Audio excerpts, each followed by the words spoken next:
Alright, a very good morning Twitch and YouTube fans from Captain Navs. We're coming to you once again from the flight deck, and it is not the normal flight deck you guys are used to seeing. Today we got something a little bit different. As you can see, this beautiful lady here standing in the morning mist with the shiny skin there. Today we are going to go flying in the PMDG DC6. Which is an absolutely beautiful airplane to behold, and just looking at this external view, it's just, again, it's something just to behold. The way the PBR textures and everything in Microsoft Flight Simulator especially really capture that reflective metal. You can see things reflected on the airplane. You can see the buildings nearby reflected in the skin of this airplane here. It's just absolutely beautiful to look at. So it's going to be a fun flight for us today, but she's just a gorgeous machine to look at, first of all, and just the way things work in this sim and the quality of this sim, just amazing what you can do with it nowadays. The combination of just the combination of the beautiful scenery with some serious model making skills from the likes of PMDG here, not to mention, of course, the systems depth to go with it, have created a wonderful experience. I think we're going to have a lot of fun today. So today we're going to be doing something different. We're taking a little break from a pilot's life, not a major break, but just a little side detour, because I want to take this airplane out, and there's not too many operators that are operating this airplane anymore, really. So it's hard to kind of fly it in a pilot's life, but I just want to take it out and have a little bit of fun with it, so I decided to do something a little bit old school. So today we are going to take this airplane for a jaunt up the coast. We are going to go from Long Beach, where we're parked right now, and we're going to go, if I can bring up my charts here, we are going to go from Long Beach all the way up the California coast to San Francisco. So we have the add-on scenery here for Long Beach here. I forget who produced the digital designs, I think. I can't remember, honestly. Picked it up a few weeks ago anyways, and it's not bad. It's got some good modeling, but then it's got some downsides as well. It's not great scenery. I give it I would give it 3 stars, I think. The model making that is done is quite nice. And if I can just let's see here, switch around for a second here. There we go. The model making that is done is quite nice. The buildings that are made are generally look quite good. However, what I found is that the texturing of the airport itself, there's quite a few errors in the texturing, taxiways that just sort of lead to nowhere. There is things like poppies that are not in the right place beside the runway. And the other thing that I really kind of noticed, and it really kind of stands out a little bit when you look around, they did a whole bunch of customized buildings around the airport, which is really kind of nice. However, when you look at the rest of the area around the airport, where there are a whole bunch of other buildings that would be auto-generated by Microsoft Flight Simulator, they've been excluded. They've been excluded from the scenery, so as a result you end up with a very flat area where there should be a lot of buildings around, and there are a few custom buildings, but any ones that were not customized, they didn't leave the auto-gen in there, so they created way too large of an exclusion zone around the airport for the scenery, and it kind of ruins the effect a little bit. One of the great things about Microsoft Flight Simulator is the fact that there's buildings everywhere, and they may not be 100% realistic to what's there, but they're the right shape, they're generally the right size. They add a 3-dimensional texture to the world that otherwise wouldn't exist. But then what the designers did here was, of course, they created a huge exclusion zone where those auto-gen scenery were not allowed, but then they didn't replace the auto-gen in a lot of areas. They did a few very specific buildings. But if I can... let's see if I can do this. There we go. But not what I'm trying to do here. This is what I'm trying to do here. So they did create a very few specific buildings along the airport, but then if you'll see, there's a buffer around the whole airport where there is no auto-gen, no trees, no buildings, no nothing. And that's probably, to me, is one of the biggest issues with the scenery, is it kind of sits in a little island of nothing. And the buildings they did make are good. The buildings they did make are good, but then they excluded too much. If they weren't going to make the buildings out here along this whole strip here, then they should have just made the exclusion. Just come around these buildings, wrap around these buildings, and let the auto-gen continue to make these buildings, because now there's this weird desert of no buildings there. So it captures, it's better than a default scenery, and like I said, some of the model making is quite well done, but there's quite a few kind of little glaring things that really kind of, it doesn't blend into the rest of the scenery nicely because of that sort of area where there's no buildings whatsoever, no autogen buildings, no custom buildings, just no buildings. And you can see the ground texture, there are supposed to be buildings there, so a little frustrating. Made the airport better in some ways, worse in some ways. So anyways, that's my quick little review of that. I'm not here to focus on that today. We're here to focus on the lovely lady who is sitting down here somewhere. I think I lost her now. She's here, there she is.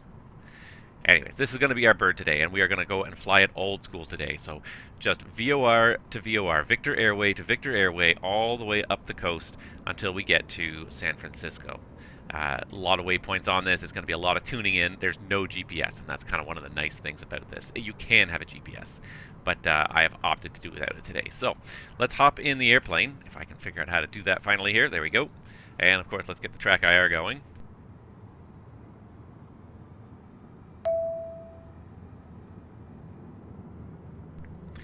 And while we're at it, let's get me going as well. Hey everybody, welcome to the channel. Yeah, so this is the PMDG DC6, and again, I've only flown this a handful of times. I've flown about 5 or 6 times there to sort of get the hang of it, make sure I understand the basics of how to work it and what and everything that goes on. So I do kind of have a basic understanding of what's going on in here, but it is a little bit overwhelming. There is a lot going on in this flight deck. There's a reason why it takes not 1, not 2, but 3 crew members to operate this aircraft here. There's a flight engineer who, for takeoff and landing, will be sitting right here between the other 2 crew members, because the flight engineer, the engines are his baby. Are his babies, I guess. He is responsible for basically managing the engine, setting the power settings, and making sure that they stay where they're supposed to be, constantly bumping the throttles up and down to keep the power constant as you're climbing. So that way the captain can concentrate more on flying, on navigating, on managing the whole operation. But the flight engineer is responsible for running the engines. So we're going to make good use of the flight engineer today. That was one of the things that PMDG did, and that it's a great thing that they did do, is they created what they call the artificial flight engineer, the AFE here. And basically you can tell him to run all the different checklists that you need to run to get this airplane operational. So if I can give you a quick example here. Cockpit pre-flight. And I realized I had a little double feedback there, but I've killed that now. And so he is literally doing everything right now, throwing all the switches, and then he's going to read the checklist out. So the one thing, I don't want to interrupt him too much. Oil coolers and cow flaps. Motor in position. Fuel and fluids. Checked. Pressurization. Set. Manifold and duct pressure. Checked. Radios.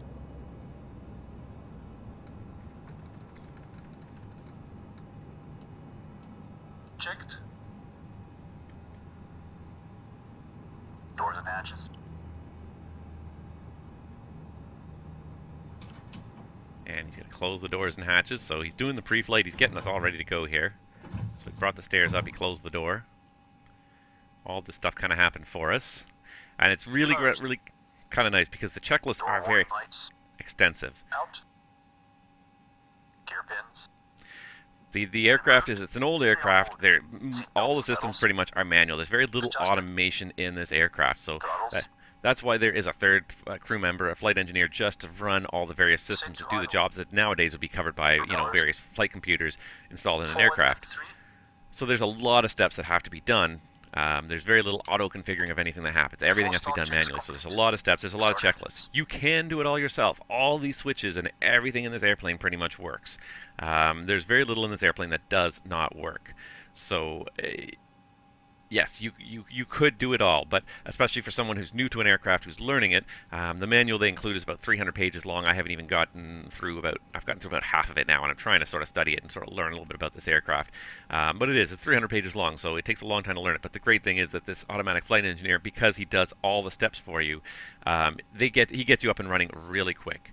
So if you're unfamiliar with the airplane, if you don't know if it's something you're going to be interested in, if you just need some help along the way, if it's busy and you need help, the flight engineer is there to help you. So it's a great tool. The way it's been designed is really quite good. He does everything for you. He also basically becomes your auto throttle, which is also very nice. So normally the flight engineer in the real world would basically be the auto throttle. He would set certain power settings, and then he would adjust the power constantly to keep them. So he'll adjust the throttle levers as you're climbing so that you don't lose power, so that the power setting stays constant. He'll adjust the carb heat levers throughout the flight to make sure that your carburetor temperatures stay out of the yellow range. Where are the carb temperatures here? Yeah, there it is. There's the carb temperature. There's the carb temperature gauges for the 1, 2, 3, 4 engines, and he would constantly adjust to keep them out of the yellow range. So he'd either add the heat or take it away to keep it out of the yellow carb ice forming range. So the flight engineer would do all that stuff for you. So it takes a lot of the load off. When you're single pilot in the sim, it can be a lot of work. So it's really well done. But the nice thing is it's a switch. You can turn it on if you want it, or you can turn it off at any point in time and take over and do all the jobs manually. So it's really kind of nice like that. It's been designed. You can do it either way. You can learn it this way, and then as you become more familiar, take over and do the roles yourself.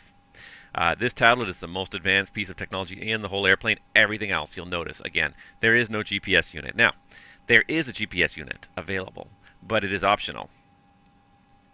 So you can turn it on here, and then right here it pops it in the middle, and you've got your sort of default Garmin GNS 430 GPS unit, and you can actually couple that to the autopilot. You can actually fly it.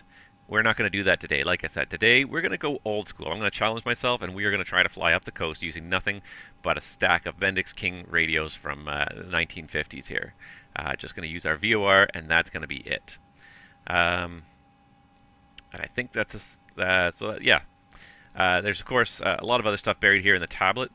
You can configure how the aircraft looks, so set the aircraft state, whether it be cold and dark, ready for start, etc.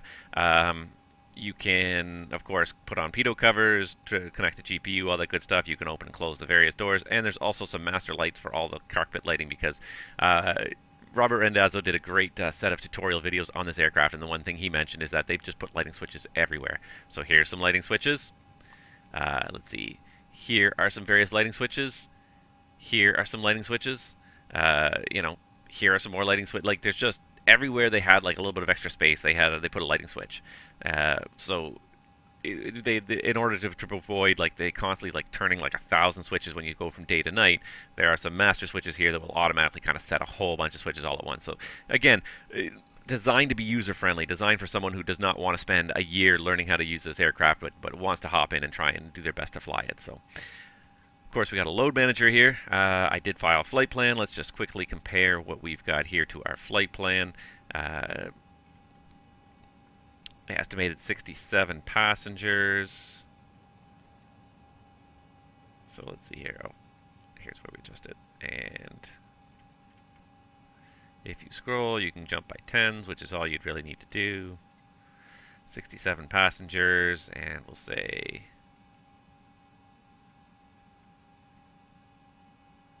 610 pounds of cargo. At a minimum, we're going to need fuel of 7,000 pounds to get us there. So we have way more fuel than we need. I'm just going to leave it because I want to have a little bit of extra fuel. This is about 50%. They filled the main tanks, and the alternate tanks are empty right now.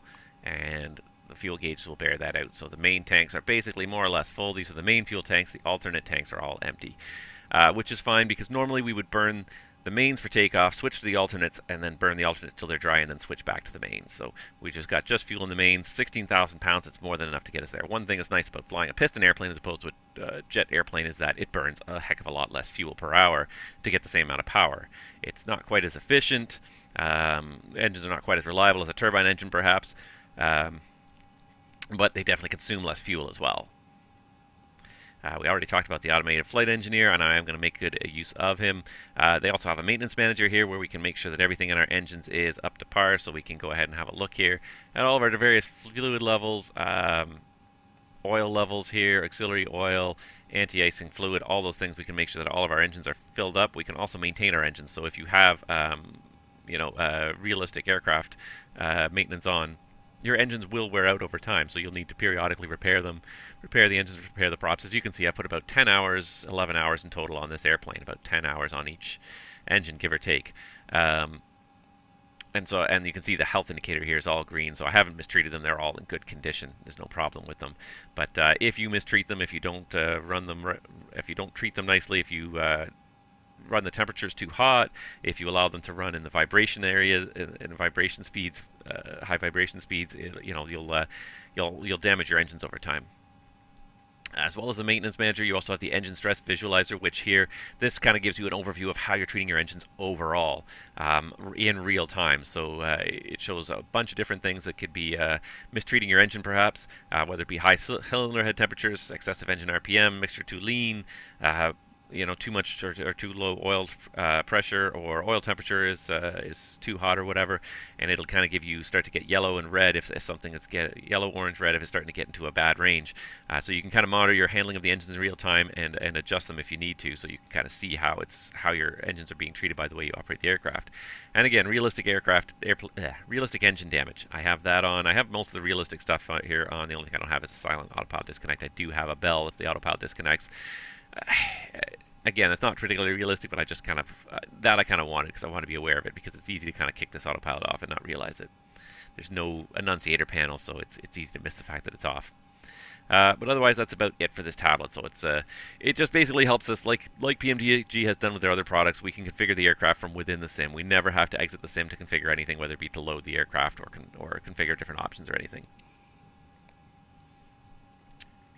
All right, so once we've done this before start checklist with the automatic flight engineer, we are pretty much all ready to go here.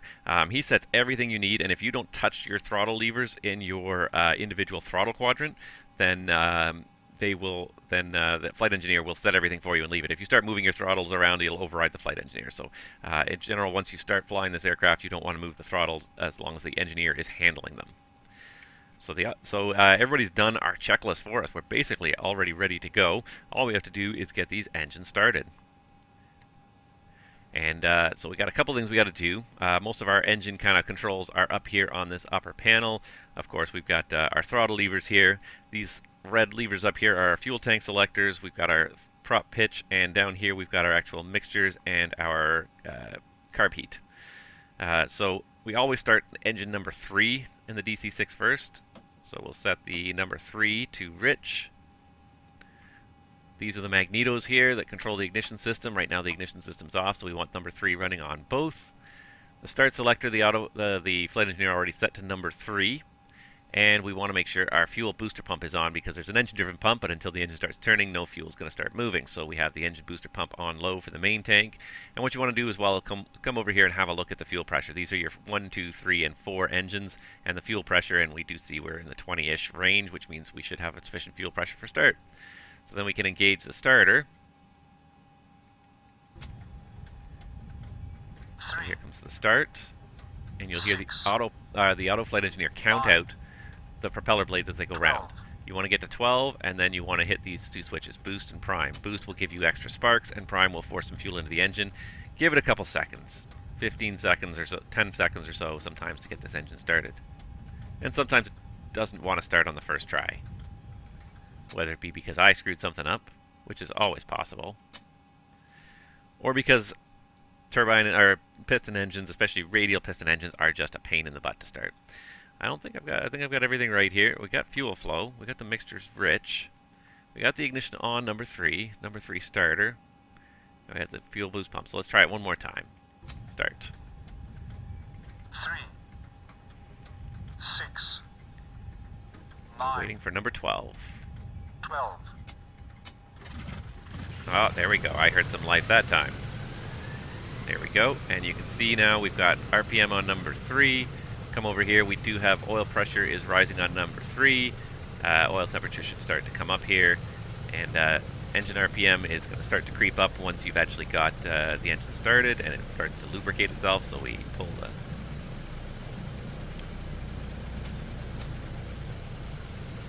it back to be a little bit under 1,000 RPM, about 900 to 1,000 RPM, and just let it sit there while it warms up. So that engine's going to continue warming up. We can start up another engine. So in order to start another engine, we're going to have to turn off the boost pump on number 3 and turn on the boost pump for number 4 is going to be the next engine we start. Once you've done that, come back, verify that number 3 still has fuel pressure, so the engine-driven pump is supplying pressure, and then we go and check number 4 also is now getting fuel pressure. Great. Get the mixture on to rich. Turn the ignition system on. Turn the engine selector to number 4 so that it starts number 4 now and not number 3, and away we go. 3, 6, 9, 12. Boost prime. This one seemed to leap to life the first try here, and there it is. Number 4 is up. The RPM's turning, and we do have oil pressure on number 4. Oil temperature is already creeping up on number 3 and number 4. Cylinder head temperature number 3, number 4 are both getting up there. And you can see as soon as it starts to get some lubrication, it starts to accelerate. We can usually close the throttle a little bit at that point and keep it to just under 1,000. And let it just warm up nicely. There we go. We've got number 3 and number 4 are good. What we'll do before we do anything else is we'll just get rid of that ground power unit now. We don't need the ground power unit, and actually I should make sure that we are on plain battery here. That's why I got a little ding there. I should have done that first. My bad. So now we are still, electrical system still powered on the battery.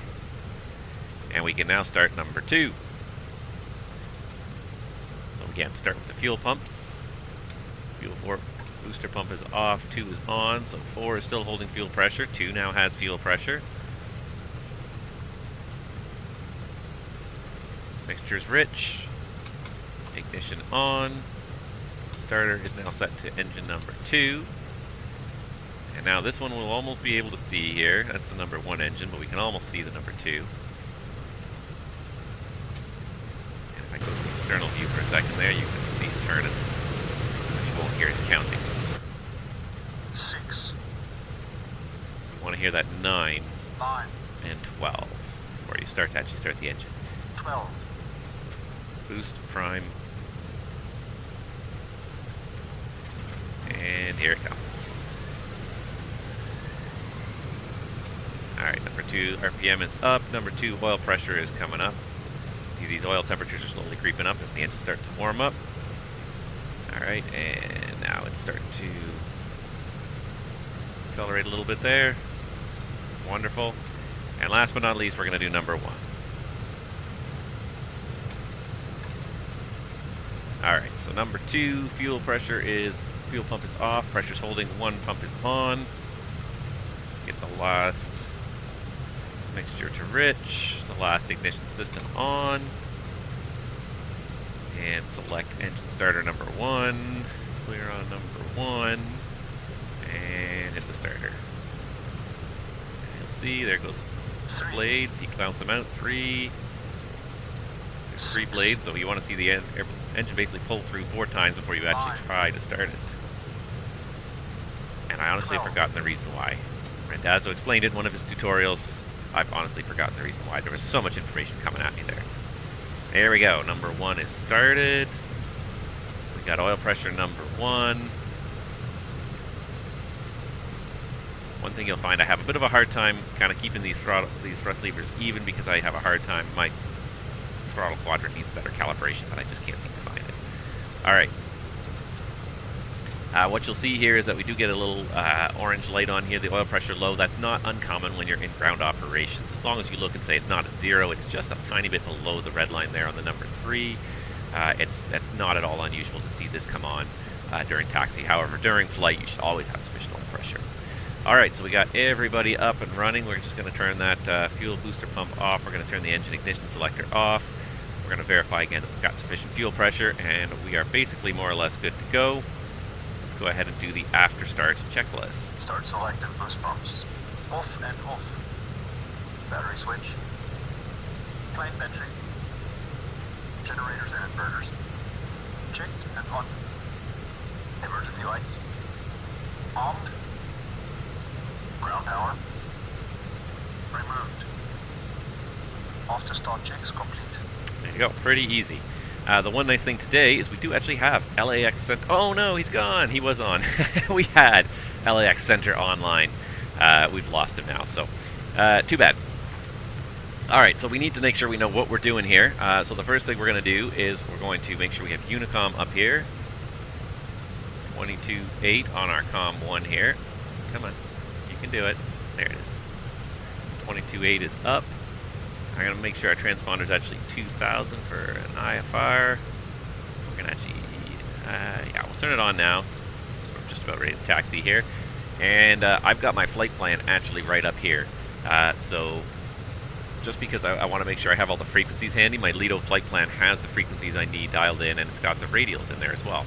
So it'll help me make sure that I'm getting to the right places.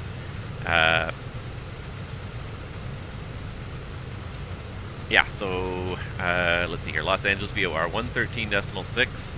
And basically we're going to take off, we're going to fly direct to Los Angeles VOR, and then we're going to intercept that to get an outbound airway. So we're going to do this. It's going to be somewhere to the northwest. Just going to sort of set it now. It's not going to be quite accurate after takeoff, but yeah, there we go. 280 heading almost, 280 track almost. So there we go. But I've got my flight plan here, so I can follow along, make sure I know what we're doing. And yeah, this is going to be an interesting challenge, anyways. But there she goes, she's ready to go now. We've got our after start checklist complete. We've got our radios set up right now, and if we wanted to, we could set up definitely 13.6 on number 2. And since we don't have anything else to do, we should be monitoring 21.5 on guard. So there's 21.5 on guard. All right, that's basically it right now. So I'm going to go ahead and take the parking brake off.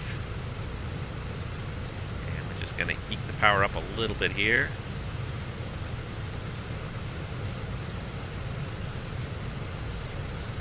And there it goes. It is moving already.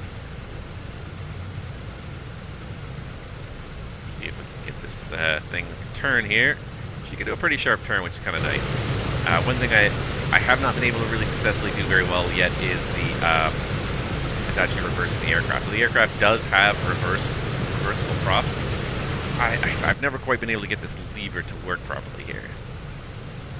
And I don't know how to do it. I don't know if you grab it, if you click it, I can never get it to actually turn. So we're just going to turn ourselves this way and get out of here this way.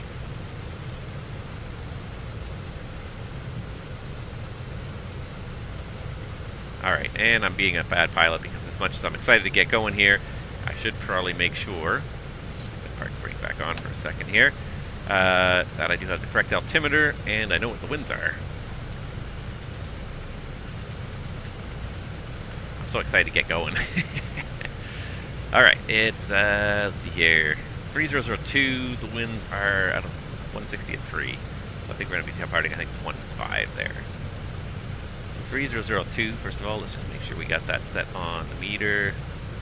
There we go.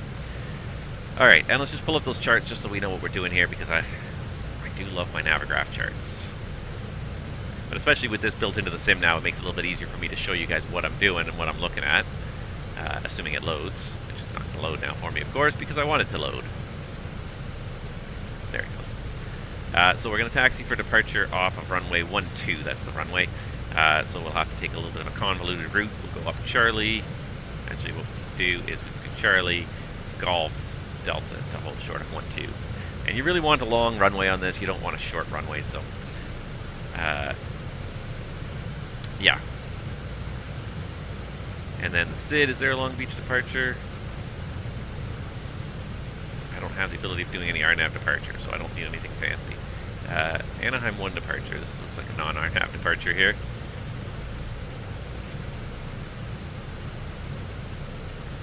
Yeah, 121. I'm heading 121 to 800 feet.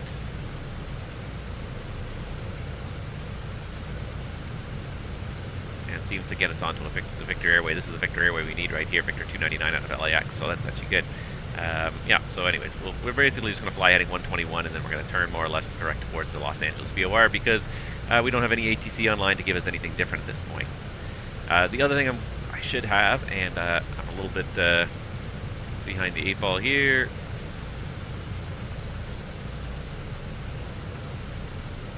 I have a bunch of different views set up, and this is what I'm looking for, is a takeoff speed. So with 20 degrees flap, and you know what? Need to know our takeoff weight for this to work. Our gross weight is about 90,000 pounds. Our gross weight is 90,000 pounds, so let's see, what's this one? There we go.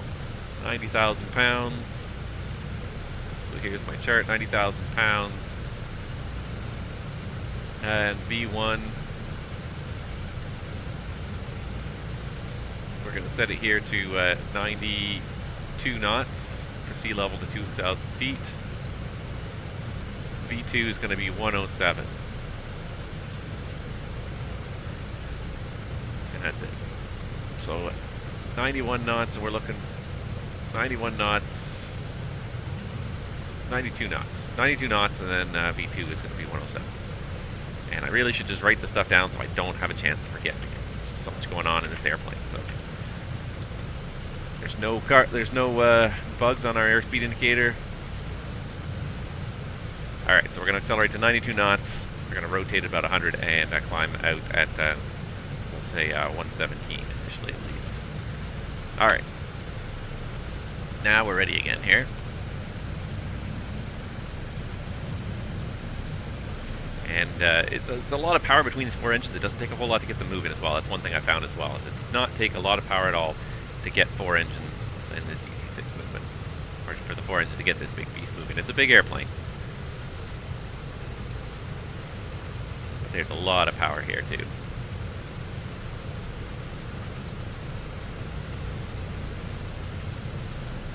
But I will say it is fun too. Even though I'm just still learning the aircraft, and I don't even begin to try and do the flight engineer's roles, just trying to handle this big beast of an airplane. It's quite a lot of fun. She does have a very hefty feel to her. She does not turn on a dime, that's for sure. She definitely kind of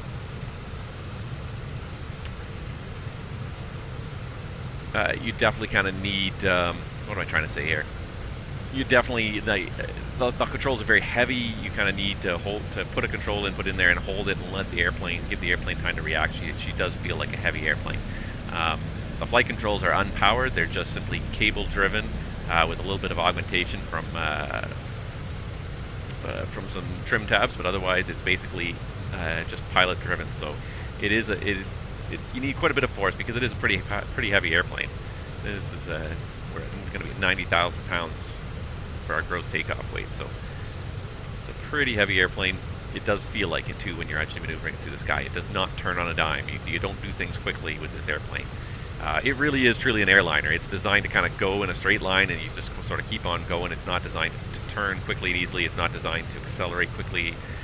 It will get to a good speed, but it takes time to get there.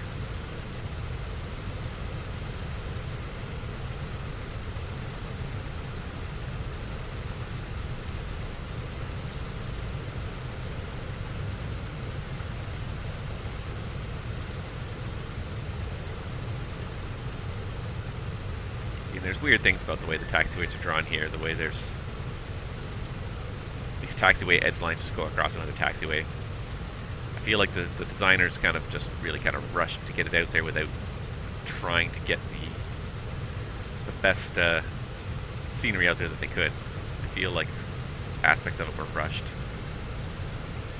Which is a shame because like they did do some very nice model making. The buildings around the airport look very good. Standby 1.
Boost pumps.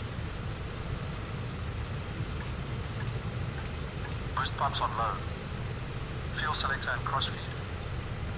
Main tanks and crossfeed off. Autopilot and carb heat. Off and cold. Hydraulic system. Down, forward, pressure and quantity checked. Okay. Flaps 20.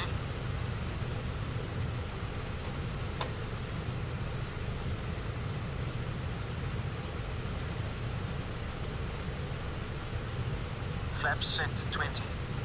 Windows and turbine.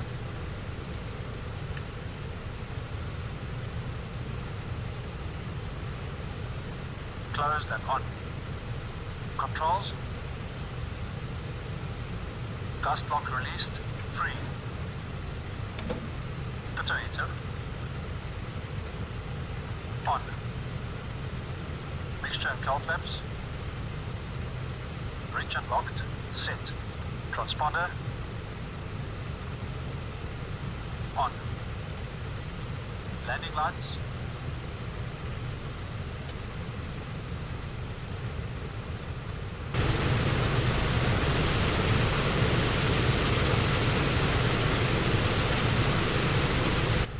Before takeoff checks complete.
Water injection.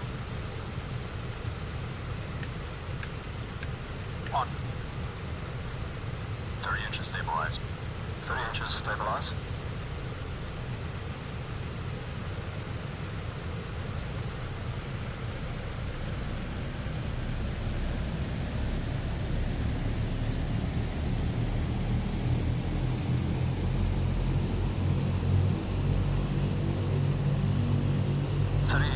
Stabilized. Cowl flaps. Cowl flaps. Cowl flaps set. Full power, please. Going full power.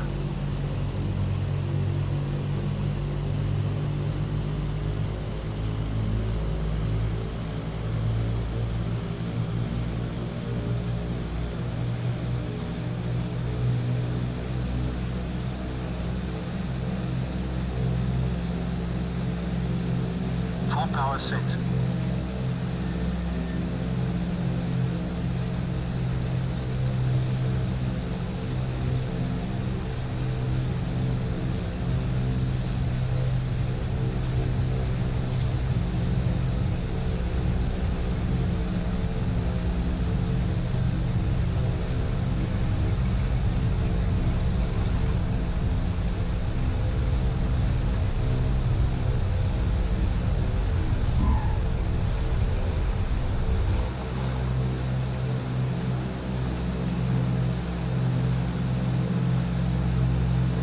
Auxiliary, gear up.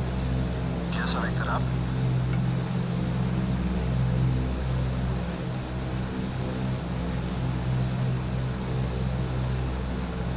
Gear up, lights out. Flaps up.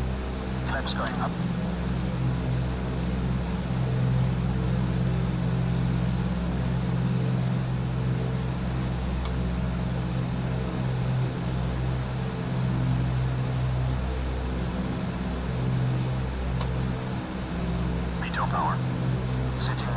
power, 48 inches, 2600 RPM.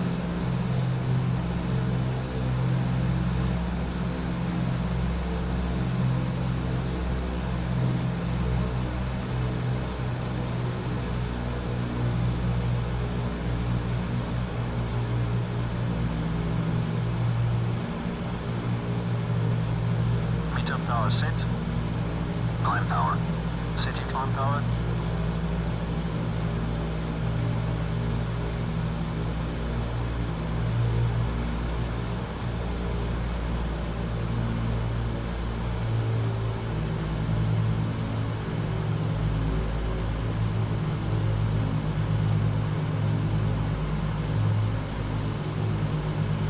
Climb power set.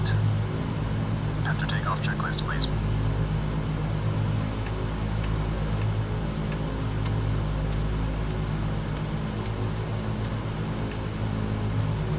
After takeoff checks complete.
My mic is muted.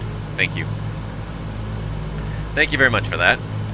I muted my mic. I guess I got a little phone call there at the last second there. It was kind of important. And I guess I forgot to unmute it. I thought I did. So thank you for that. Welcome to the stream. We're back. We're on board the DC6, climbing out of the Long Beach Airport on our way to San Francisco. So we got the OBS needle centered here. We are going on our way to LAX. Trying to get the autopilot to climb at about... Trying to get it to climb at about 165 knots, and it's just about 175 right now. Then after that we do Victor 299 outbound, which is let's see here, 348.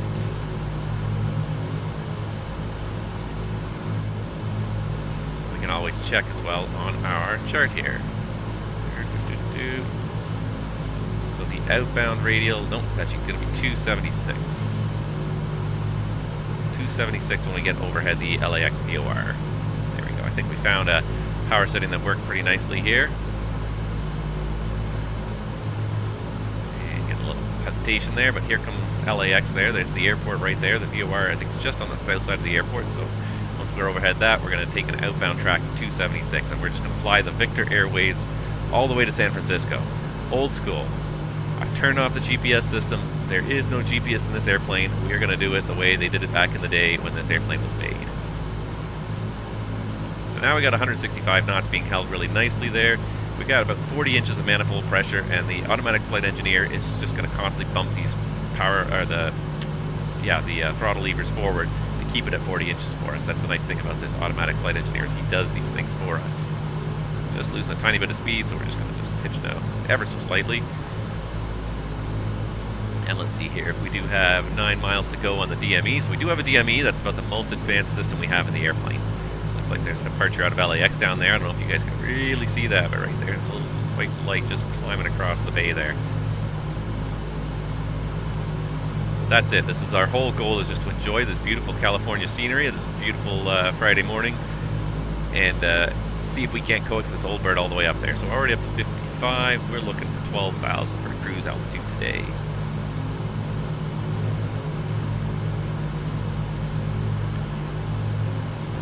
.4 DME. So yeah, once we get overhead, we're a little bit off course here.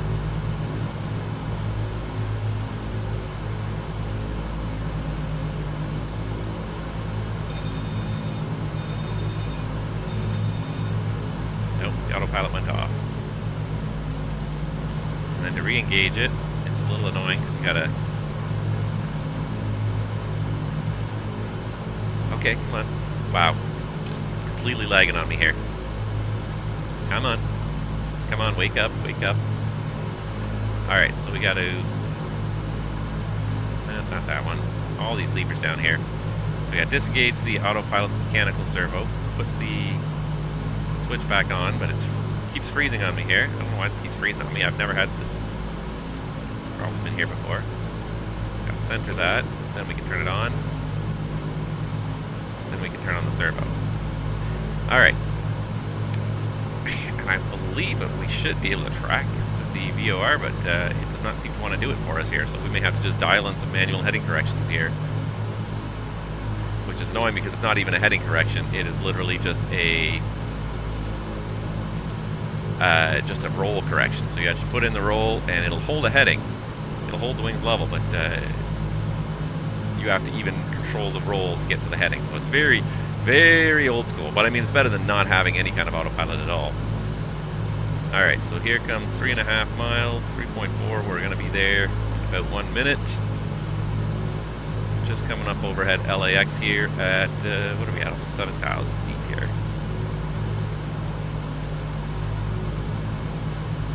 Just waiting to see the flag.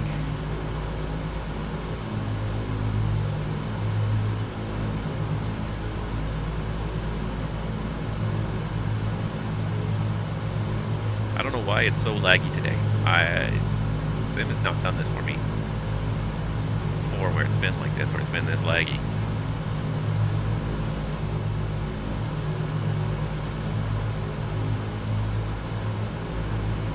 Station passage any second here. And it looks like we're pretty quickly deflecting here, so we're going to go ahead and set the outbound course at this point, 276, and just intercept it.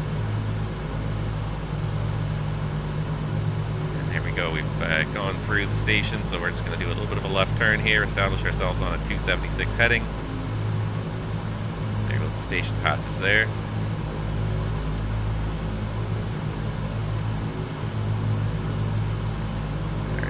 A little bit of a sharper turn than this. Since we went through it, now to our left, we're going to go back to it. So let's take about a 270 heading and see if we can't get to 270, get back on course on the 270 heading. And this is just going to be a very slow but steady process here. Also monitoring the altitude, 8,000. We got 4,000 feet to go to level off. Alright, so here comes the heading through 270. We'll even go to about 266 and center in here. And the one thing that they did do that was kind of smart, and this is not a real airplane feature, but if I click this button right here, it recenters this knob. From this angle, it's very hard to kind of see if the turn knob is centered, so it allows you to quickly recenter it just by clicking that little metal button, which doesn't actually... It's not the actual function. Normally you would just have to turn it until it's level, but it's just a little bit of a shortcut for us simmers, which is kind of nice. I appreciate that, PMDG. Thank you for that. Alright, we're getting back on track pretty quick here. We can go ahead and do a couple degrees to the right.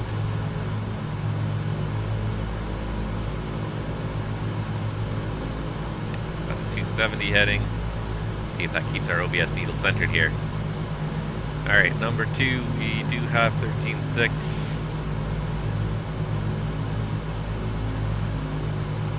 As well, so looks like we're still drifting very slightly through our course. So let's go ahead and just do a little bit more of a turn to the right, a little bit more of an adjustment. Try to find a heading that will keep us there.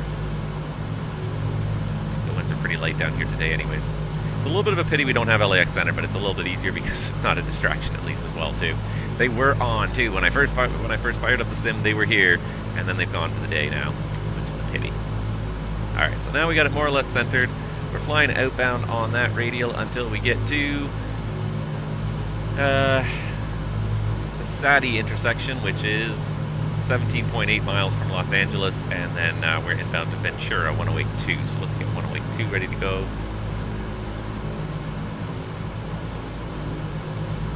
So we'll get 1082 here on the backup, and then on number 2, we'll put 1082 in.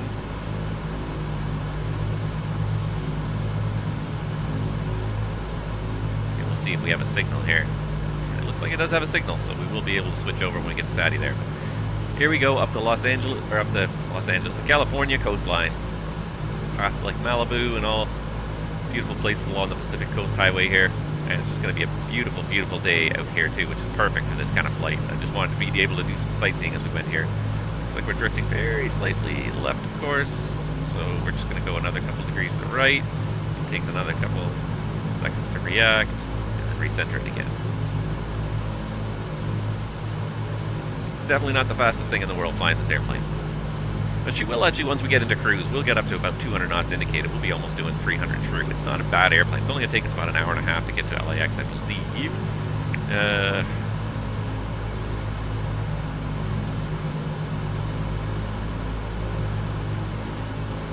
Total time. Yeah, an hour 25 is what it's estimating on the plan there. So it's not a terrible slow airplane or anything. Here's 11,000. So I'm going to start pitch this down a little bit so it's not climbing as quickly, and we can capture the altitude a little bit more smoothly and accurately. Doing a pretty good job of keeping that OBS needle centered though. And there's 12.8. We're looking for about 17 miles. We'll switch to the other radial. Be leveling off at the same time here, so it's going to be kind of doing two things at once. So we're just pitching down to just sort of ease it up there the last couple hundred feet, and that way when I put it into altitude mode it won't suddenly pitch down hard to try and capture, it'll just kind of stay there.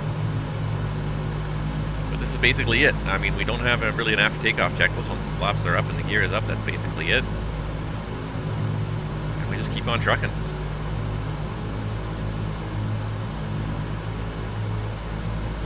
Enjoy this beautiful Microsoft Flight Simulator scenery. Once we get this actually kind of leveled out here and established, then it'll be a lot easier to spend some time looking out the window. There we go. I didn't pitch too far. I've almost killed the vertical rate. Excellent. Still climbing, but very slightly. I love it. Accelerating now, slowly but surely. The important thing is that it's not climbing too quickly, so we do have an altitude hold mode. We can actually engage that here in a second, but we have to engage it at the altitude we want to hold. There's no arming an altitude selector. It's literally, you have to flick the switch when you're at the altitude you want. So here we go.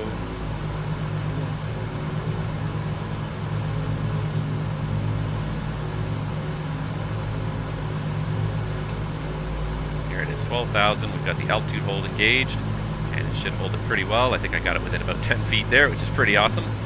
Alright, and we're 18 DME, so we should probably be switching now to the Ventura, which was 273 inbound. Let's do that. And yeah, pretty darn close. Pretty darn close on that inbound course there. Within a very reasonable margin of error. Maybe just a very slight turn to the left just to sort of get us on that track, but we're very close.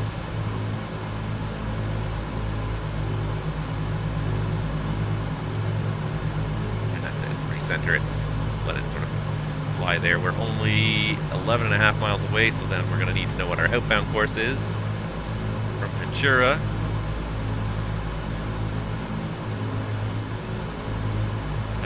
Oh, this is not what I had.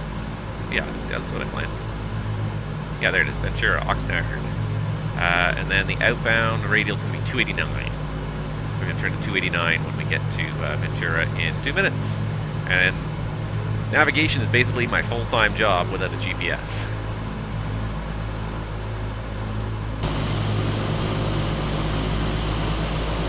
There we go. She's a pretty mean-looking machine. I'm just going to take myself away because I want to be able to have a screenshot later for... that's a pretty nice screenshot right there. A little bit, see how it looks as well. But,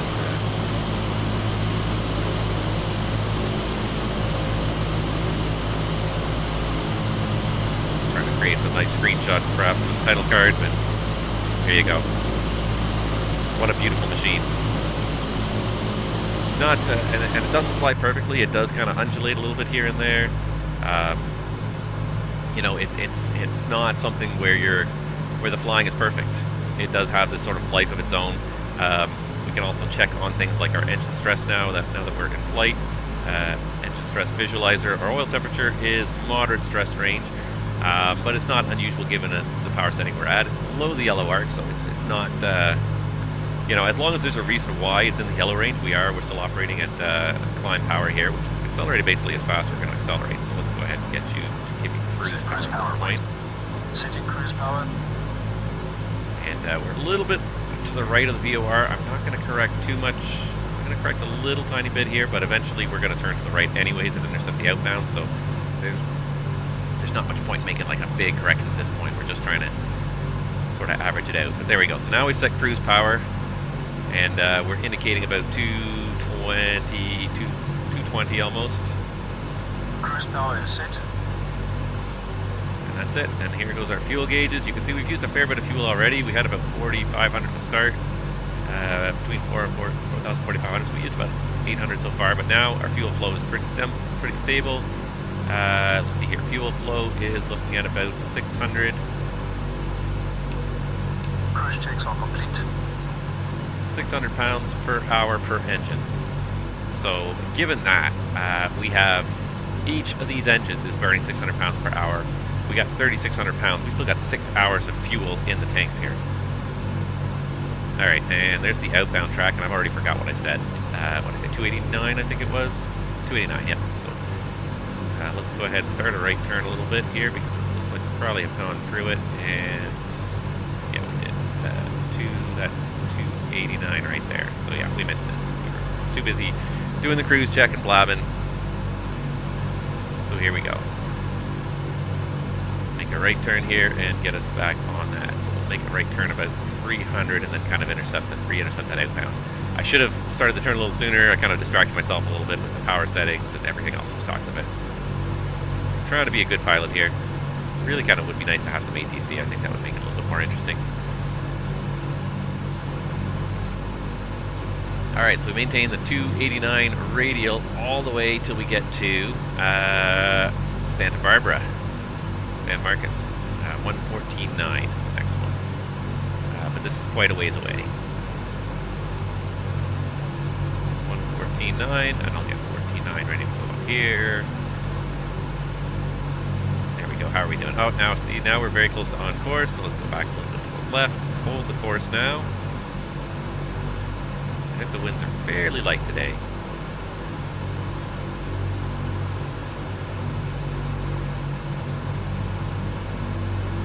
Just watching this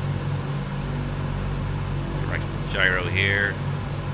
Trying to pick the right moment to recenter the roll and just fly this heading to see how that works. So we're pretty much at 290. We're pretty much more or less almost bang on. And away we go. Just flew over Oxnard, heading up the coast. Santa Barbara is next. And that's quite a bit farther away, this one. Santa Barbara is... have the total distance on here.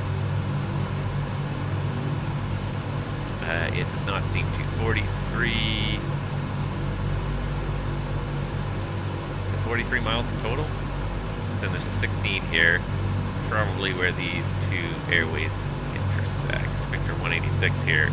Yeah, so this is probably 16. So it's about 43 miles till we get to Santa Barbara. So we got a few minutes here. But everything is looking good now. We got 12,000 feet stable on the altitude. Our OBS is pretty much centered, so we're right on course. Heading up that beautiful California coast. Looking good, looking good. Got steady power settings here. Oil pressure, as you can see, there's no red light. Everything is nice and green here. Carb air is kind of in the yellow range. I'm surprised he's not doing something about that. I mean, the one thing is that it is pretty clear outside, so there's not a whole lot of moisture. We're not terribly likely to form some ice, but you really should be doing something with carb heat at this point. That's one of the flight engineer's jobs, is to monitor this carb air temperature and make sure that no carb ice is forming. As long as we don't have dropping manifold pressure, then we probably are not getting carb ice.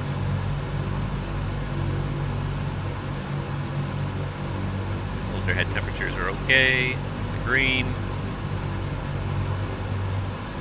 Ah, what a beautiful morning to go flying. And she's working out quite well. I proved that I could actually navigate an airplane without a GPS system. I do remember the basics of how to fly off an OBS. And this one's actually got my initial magnetic track, initial true track.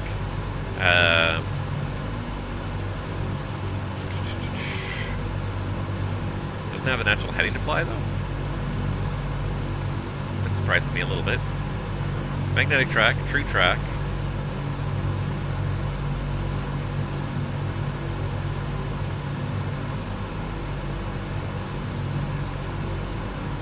Seems to think I need a lot more. No, yeah.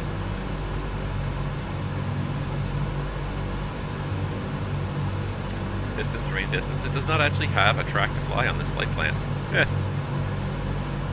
I mean, this is a Lido flight plan. It's being generated in the era of everyone has a full function FMS, so it's sort of generated for an FMS aircraft. If your FMS can't hold a track between 2 points, then what's the point of having it? But yeah, it's a little bit. I'm a little bit surprised it doesn't actually give you a heading to fly.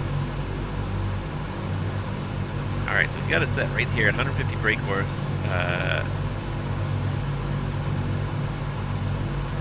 I forget what BAGP stands for. Brake force engine power. I can't remember now.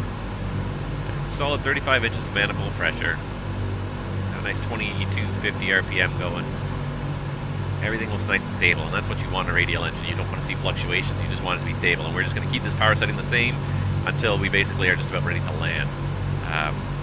Even when we go into our descent, we basically keep we bring the power back a little bit, but then we keep or do we? I thought that we just pitch down. I think we just had to pitch down. Now we just need to make a calculation, of course, of how far it's going to take us to descend. Should have watched that video again. Because they had an excellent set of videos on descent planning. One thing I will say about PMDG is they did an excellent job of setting up some tutorial videos for this airplane to help someone like me who's a complete noob. I never flew their DC6 in P3D or anything like that. This is the first time I've flown the DC6 in this simulator here, and I am enjoying it. It's a lot of fun. But yeah, they ran a whole tutorial series that sort of taught you all the basics of how to fly the airplane, what to do, what not to do, and I've remembered a lot of bits and pieces of it. I should have probably tried to take some notes because there's a lot of stuff that I've kind of forgotten already now. There's some stuff that I do remember, and then I do remember, of course, you're trying to keep the power settings constant, very little pitch on takeoff, let the automatic flight engineer do his thing. He's doing a pretty good job, actually. We're tracking that VOR really nicely there. What I will do now is switch number 2 over to the San Marcos VOR 114.9 and just see if these two more or less jive, and we can at some point in the next, yeah, we're already halfway there, it's 43 miles. Yeah, it's just about on course, so let's go ahead and switch. Number 1 is going to show us just a little bit right, of course, so we'll make a little tiny correction. Just to get back on course here, but it's still the same course, it's still 289, it's just a question of the beams were not quite totally aligned between the two VORs, so when we switch from one VOR to the next, we're just trying to then intercept the beam of the VOR we're on. So we had 11.9 miles, 3 minutes to go here, and then we're going to get our next VOR. Nope, why did that not work?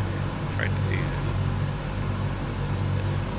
After San Marcos, it's a very short 16-mile leg to Gaviota, 113.8. 259 heading. What did I say? 113.8? Is that the same as LAX?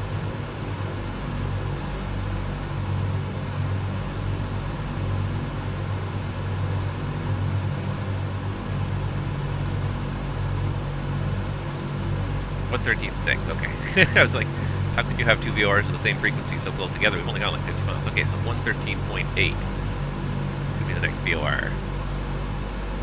It's constantly changing frequencies. Wow. I haven't had to change frequencies this much in a long time. And not on a nav radio. Most of the time, in the modern world, we just tune in the ILS, and that's it. The FMS flies us from place to place to place. Oftentimes we don't even bother with the double checking because there's three different, there's two different GPS systems. If they disagree, they'll flag themselves, and there's an IRS system that goes with it. Monitoring the underlying nav aids is something that's not really done anymore because it just doesn't happen. The systems are so reliable that nobody feels the need for it anymore. Alright, so our next leg, I believe it's up to 259 outbound. 259 outbound for Victor 12 up to Gaviota, and then we're going to have to turn northbound. So 259. Did I switch this one over?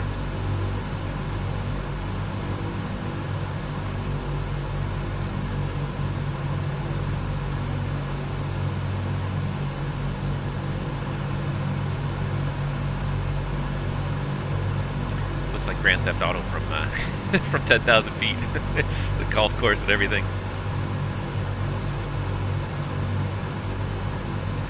I don't live in California, but if I did, I would probably recognize these different landmarks. Alright, so we're pretty much just about there. You can see it's really quickly, the needle's really quickly moving, so we'll just turn to the outbound heading now at 259.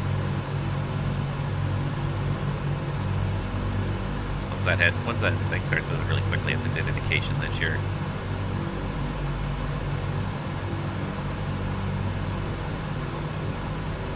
okay, I may have turned too soon, too aggressively too soon. Passing like a half mile south of the VOR, so we'll go back to the right, just a little bit to re-intercept. It's not the smoothest flying in the world. This is something I'm very out of practice with, is using VORs and navigating just from the VORs. We got like a 5-degree intercept here. We'll get the second one. Yeah, number 2 radial up onto Gaviota.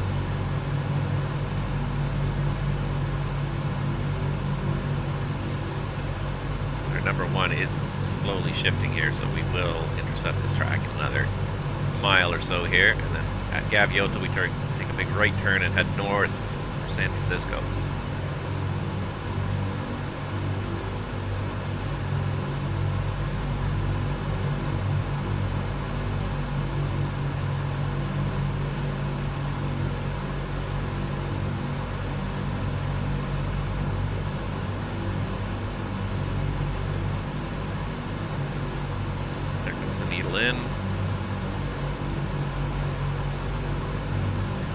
Intercepting, we'll just roll to the left to intercept.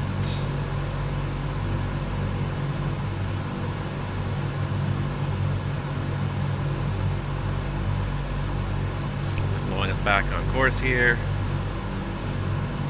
And we're already almost halfway there. 16 miles, which means 8 DME is already the halfway mark. These should in theory be aligned, but they're not quite aligned yet.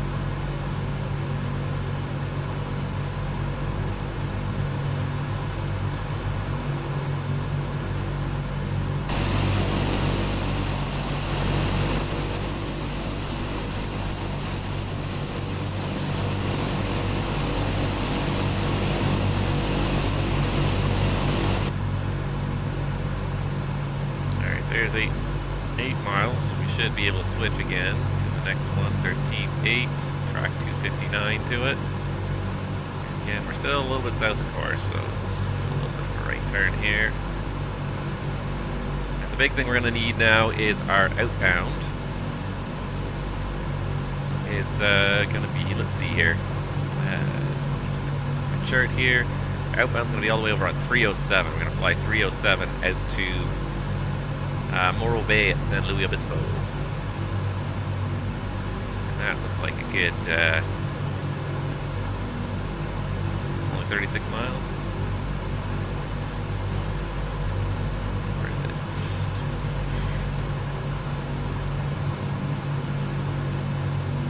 It's only 36 miles. Anyways, 307 is the outbound. We're already almost there. Again, we're still south of the track here. I can't seem to get back on track. But I think it's south of the north. I think it's blowing us off course here.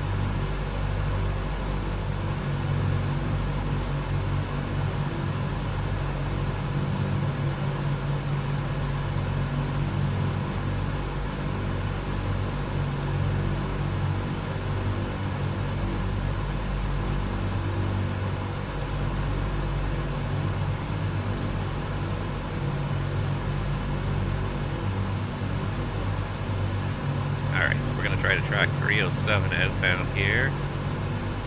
So we're less than 2 miles from the station, so we'll set in 307.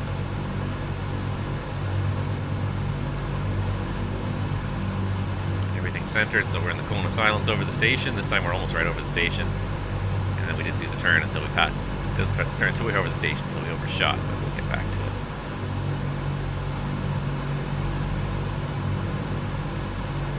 Hello, San Luis Obispo. Oh, it's not San Luis. This is Gaviota. I don't even know what town that is down there. Alright, well, we've turned probably way too far here. Already on 330 heading. I'm just going to come back in real quick here. Turn was much too aggressive. Much too aggressive.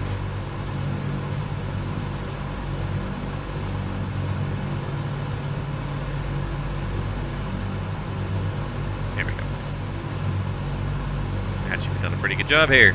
We've done a pretty good job. Got it centered more or less here. 307. And northbound we continue. It's actually working out pretty well. I was a little bit worried about how if I would actually be able to navigate, but I have not forgotten how to navigate, which is a nice thing. Take a little tour of this airplane here while we're on our way here, but I have not even learned everything about this airplane. I've learned a lot of the basics, obviously. Their whole set of engine instruments from 1 to 4. The BMEP gauges are actually kind of a really useful gauge because it's basically a combination of manifold pressure and RPM setting, which basically it's an engine power setting. So you can basically kind of set a power setting on here, and it gives you an equivalent amount of power regardless of which combination of RPM and manifold pressure you're using. So this is probably your best indication directly of engine power being generated. Obviously you got your standard flight instruments here, your 6-pack, which I haven't flown an airplane with a 6-pack in an awfully long time. We actually have our old school radios here. These are the old school radios here on either side. They're not actually working because we replaced them with Bendix King. So even these would not have been the original equipment. These are upgraded equipment. You've got your flap lever over here, your gear lever down there, your hydraulic shutoffs are down here. Let's see if I can actually find a better view here. A bit better, there we go. So this is your landing gear. This is your hydraulic shutoff. So the hydraulic shutoff, it's not actually shut off, it's a hydraulic system bypass. So the hydraulic pumps are engine-driven pumps that are always running, but in order to reduce wear and tear on the components when you're not using the gear and the flaps, you just simply put it the off and it just simply vents all the pressure back into the reservoir without having to worry about it. Your carb heat, your aileron trim, there's even fuel dump controls down here. So if you lift this panel here, you can actually dump the fuel tanks. And it's a pretty simple system. There's basically just a standpipe in each tank, and it'll just simply open the valve, and the tanks will drain until they reach that standpipe. And I think that standpipe gives like another 30 minutes. So even if you leave them on and just turn them on and leave them on forever, you'll have about 30 minutes of fuel left in the tank once they stop draining your excess fuel overboard. Alright, how are we doing? Just a little bit right of track here. Let's get that next VOR ready to go here because it's just a constant loop of VORs here. So 112.4. So what I can also do then is sort of validate the distance. 112.4, so I can switch this to DME2. That's 38 miles to go, so we're not quite halfway there yet. But you can kind of see, I believe it's right up there. Looks like there's another airport right in there. I just love the scenery, just so good. See all the individual things. You can see racetracks and farm fields. And we'll live it, just what a thing to see. Yeah, so you've got your engine fire controls all up here, fire extinguishers, shutoffs, and everything for your engines, for your hydraulic compartment, heater compartment, and everything. Because the heaters in this airplane are just fuel heaters. They just simply burn some of the fuel from your tanks to generate heat, and then route that, and then heat the air in the cabin with that heat. Your anti-ice systems are all up here. So these are your cabin heaters. I can turn them on. Yeah, they're right here. So the cabin heater's already on. The airfoil heater, so if I need to melt ice off the wings, use that. The heat cabin heater's already on. It's kind of chilly up here when you get 12,000 feet. All your basically carb ice, carburetor de-icers here. And then these are extra switches that control your fuel, your cabin fuel heaters, everything. We don't worry about those too much. What else have we got here? Again, we've got fire extinguishing systems.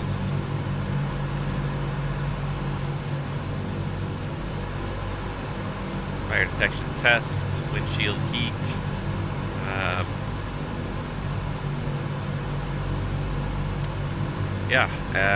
Let's see what else we got here. So we've got the auto feather system. These things will allow you to, they are part of your auto feather system. They also allow you to test your auto feather system. You've got your electrical panels up here. Obviously your fuel pumps and engine starters. These are, I believe, the inverters. Inverters up here, so more electrical systems that you'll probably almost never use. Let's see what else we got over here. We got our cabin pressure controls and our cabin temperature controls as well over here, and our AC, DC, electrical monitoring system. So everything is here. Just a question of where to look for it. Once you start to learn what's in this flight deck too, I find it's not that hard to figure out what various things are. We're about halfway there. 28, yeah, pretty much we're halfway there, so we can go ahead and switch it over.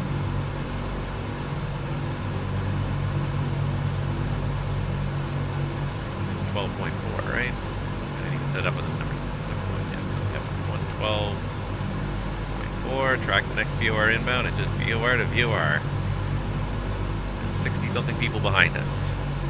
It's pretty close, pretty aligned. A little bit of a left turn just to correct a little bit here, but looking pretty good overall.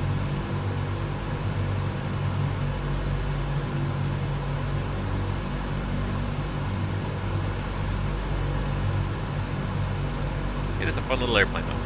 That's the first time I really have tried to fly just VOR to VOR, and I haven't even successfully managed to come to the ILS. I have to watch. I have to read more about the procedures for that. I haven't even gotten around to the procedures. I'm still kind of reading on the system. So I've just been flying the ILSs manually to date, which is good practice, anyways, flying it on raw data.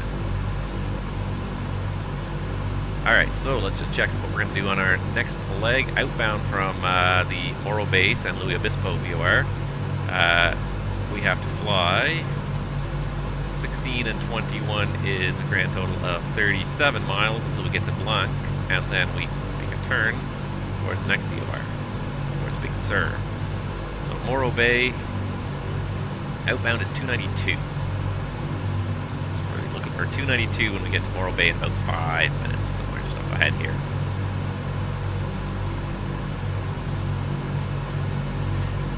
And stand by 1 second.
Okay, sorry about that, guys. Back again on the flight deck. I just keep having some things happen today because it was not a good day to do a stream, perhaps. I keep getting phone calls here. have a quick little check here. We still got about 3 minutes to go to our next waypoint here, so we're still on course. We're still doing okay. At some point, we're going to have to start to calculate what our top descent point is going to be as well, because we're going to get there probably in about 30 or 40 minutes. I want to make sure we're ready for it. So I'm just going to do a little bit of a turn to kind of get us back on course, back towards the VOR here.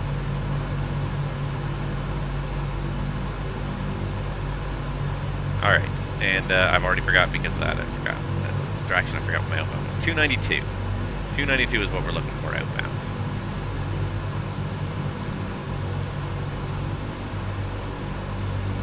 More or less direct to VOR at this point. It's not the neatest way to fly, and we should be back on course, but we're going to be over at the VOR in 9 miles in 2 minutes anyways. I do like a lot of the effects they've done. Like, you can see, like, the spinner's got a little bit of a vibrating spinniness to it, and even the engines, you'll see them on their mounts as they're vibrating. You'll actually see the animation, you'll see the engine bounce up and down, as well as seeing it on the gauges. And they did a little neat thing on the gauges too, and they pointed out, so if you're flying this airplane, if you see the RPM and the manifold pressure gauges especially kind of bouncing up and down for one engine, that indicates that that engine's in its harmonics range, and it's in a very bad place, for lack of a better way of putting it. It means that the engine itself is vibrating a lot. You should be feeling it through the fuselage, and you should be probably doing something about it. So it's kind of a neat way of doing that, because you can't feel things when you're in this simulator. You can't feel things. You can only see things. So it's kind of a neat way of making sure that you can still sort of get a visual feedback of what you should be feeling through the seat of your pants here. Just gonna turn that airplane down a little bit because I feel like it's quite loud and overpowering for me, perhaps. Any chance Oakland Center's online yet? No. I feel like it's gonna be a no ATC morning. I feel like we should also update our altimeter here in a minute. So as soon as we pass this waypoint here, we're going to pass in just a moment here. We'll outbound 292, and then we'll grab an updated altimeter setting and start making that calculation for the landing. Or for the descent, because we're flying the Star. We're not flying an RNAV Star, but we are still flying a Star into San Francisco, so it's going to need some calculations. We need to make sure we meet all the crossing restrictions on it. There we go. We're pretty much going over the VOR here. Just past just on one side of it, so let's turn that outbound 292. It's 292, right? You can write these things down. 292, yep, that's what it was. Alright, and we're pretty close to on track here. And let's just center it again there. Pretty close. Pretty reasonable. Awesome. Okay, let's just have a quick little look at our chart here. So we just passed over Morro Bay, San Luis Obispo. What's the code for San Luis Obispo? I don't know. KSBP. So I'm just going to quickly KSBP, a local altimeter of 3005. We'll just bump this up there. There we go, 3005, give or take. And now we're going to have to just adjust our altitude because we're just a little bit high here, so let's just adjust it back down.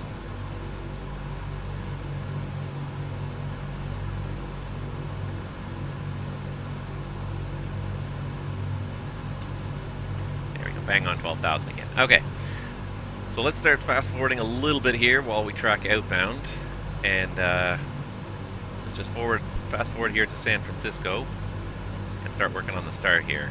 And I believe it's the Big Sur 3 arrival, which we actually, I think our next VOR we actually hit is Big Sur, so we need to make sure we're ready for this. So Big Sur, so we go outbound Victor 27 until we hit Carmi, and then we go inbound on Angie, Skunk, expect to cross at or below 12,000, and Boulder, expect to cross at 10,000. So actually it's not too bad.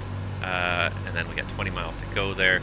So expect to cross at 10,000. We're going to be, we just need to start about 2 minutes before we get to Boulder, really, to lose this 2,000. We do about 1,000 feet per minute, which is a good even number to make the math kind of easy, and then we'll need about 10 minutes after that to get all the way down to the sea level. So that's 7 minutes to get to 3,000, which is probably what we'll need for the ILSs. We'll have to wait to set the ILS frequencies till we get a little closer, because we still need these VORs here. But I believe our next waypoint is Big Sur, and I can probably do this actually. I can overlay this, which is actually a really nice feature I've always loved about the way Navigraph has done their charts, is that now I can keep that chart kind of handy while still looking at the en route chart. So we just passed over San Luis Obispo, so we need to go till we're at 16 and 21, so that's 37 miles, and then it's a right turn on Blanc. It should be a 321 heading inbound to Big Sur, 114.0. So 114.0.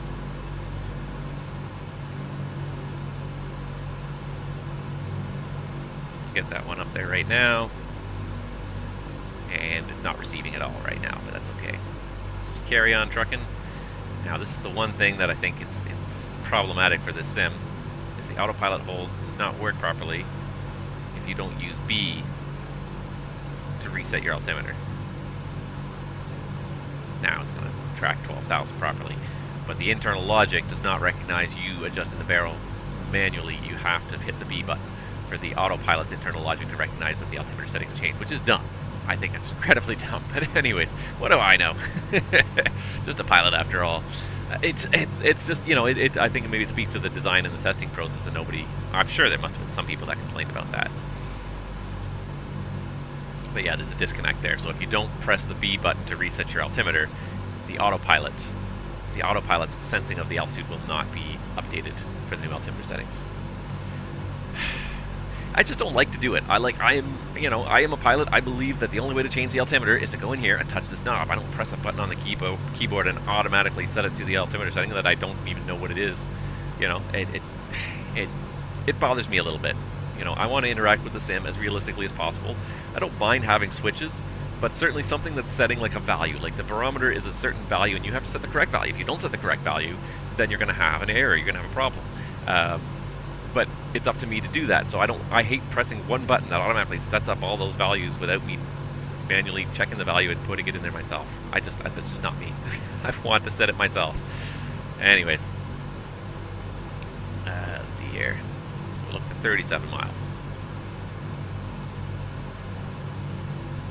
A little bit of cloud layer out there. Some of these places actually, the San Luis Obispo behind us there, is reporting overcast at 600 feet. I imagine that's kind of some morning fog that's going to hopefully burn off soon, but I hope it's not too foggy in San Francisco. Let's just check ahead here. Nope, clear skies in San Francisco, so it's not too bad up ahead, but it really is a beautiful bit of scenery out here. Just go ahead and enjoy the external view, because just flying this California coast, I mean, this is why I want to do this stream. This right here is the reason why I want to do this stream. I just wanted to see this airplane flying up this coast here. It all is coming together so nicely. This is what Microsoft Flight Simulator is about. It's just this beautiful scenery with beautiful aircraft. The only thing, it is a shame that they are not all as high quality as they could be yet, and there's still a ways to go on this. I think they will get there. But like, even look at the beacon over here. I don't know how well you guys can see it, but even the beacon, like, it's got this look inside. They've animated it in such a way that it looks like it is rotating. It is a red beacon inside the tail that's turning. It's not just a flashing light, but it's actually turning on a little tiny motor, because that's the way they did it. Like, you can see the individual static wing. Like, it's just the level of detail that PMDG put into this airplane is wonderful, and and just the way it looks in this sim, especially the way the metal reflects like the ocean and everything else. It's just absolutely fantastic. Absolutely gorgeous to look at, and it doesn't fly half badly. There are still needs some tweaks and support, but it doesn't fly half badly. But I think I think the trade-off is kind of worth it in a lot of cases. The better scenery really kind of adds to the immersion factor for flying. I got about 9 miles to go. Yeah, it just adds to that immersion factor, I believe. You know, a lot more that we're in this right place. Like the first time I still remember the first time I took Microsoft Flight Simulator flying, and I got, I just did the 152, and I just recreated like my first solo flight, and I just took off, and it just like, I got this real sensation of flying there, just from seeing the scenery the way it was. I don't quite get it now as much because I'm used to the scenery a little bit more, and I know it's a sim, but just for a couple seconds there, like, I was able to suspend my disbelief and just went completely with this felt real because the scenery itself was so real. The trees, the way they fell away, and the buildings, the way they fell away, were so, it was such a realistic view that it kind of forgot for a moment that I wasn't in an airplane.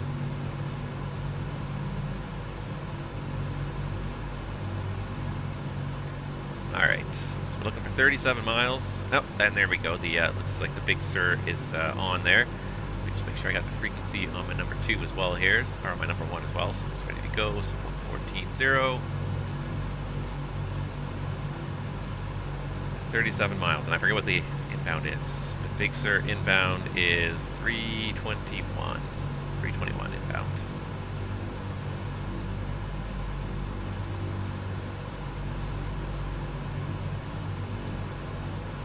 And it looks like it's about right there, doesn't it? We got about a mile to go here, so let's go ahead and start a little bit of a turn here. And let's flip this over, and 321 is the inbound. So 114, 321. And we're just sort of turning right now. Oh, it's going to work out quite nicely. Just a very gentle turn this time. We're just very slightly right of track, so we're going to stop the turn just a little bit early here and see if we can just center that needle beautifully. My goal here is just to try and get that needle right in the middle there. Very close.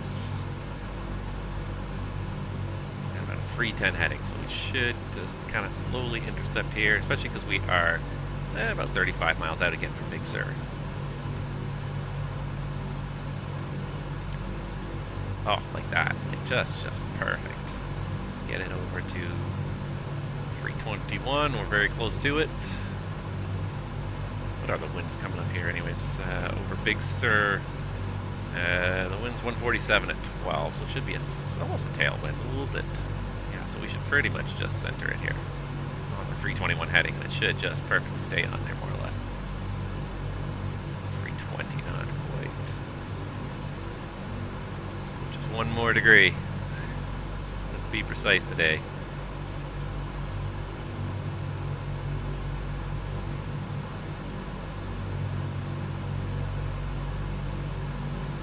A little bit more, just aiming for as good as we can get here, without losing track of everything else that we're doing. Okay, things we need to start thinking about now is landing. So, let's see here, load manager. Right now we're down to about 13,000 pounds in the tank. So our gross weight right now is about 87.8, so we're still going to be... I really only burned off like less than 2,000 pounds of fuel, yeah, I guess, okay. I think 90,000 pounds is going to be our landing number as well. So get this one, this one. So 90,000 pounds is going to be our landing weight as well. So our approach speed is going to be 137. Our rest speed is going to be 108 with full flap. So 137 and 108. 137, 108. Jotting it down so I have it here. So that's what we're going to be targeting on final, especially over the fence. 108. Yep. Got a little bit of a right wind because we're just not quite getting staying on course here, so we'll just take it. But that's way too far. Now I've taken it almost 10 degrees to the right. That was way too far. Subtle movements, little movements, not crazy big movements. There we go. Set it at about 5 degrees. There we go.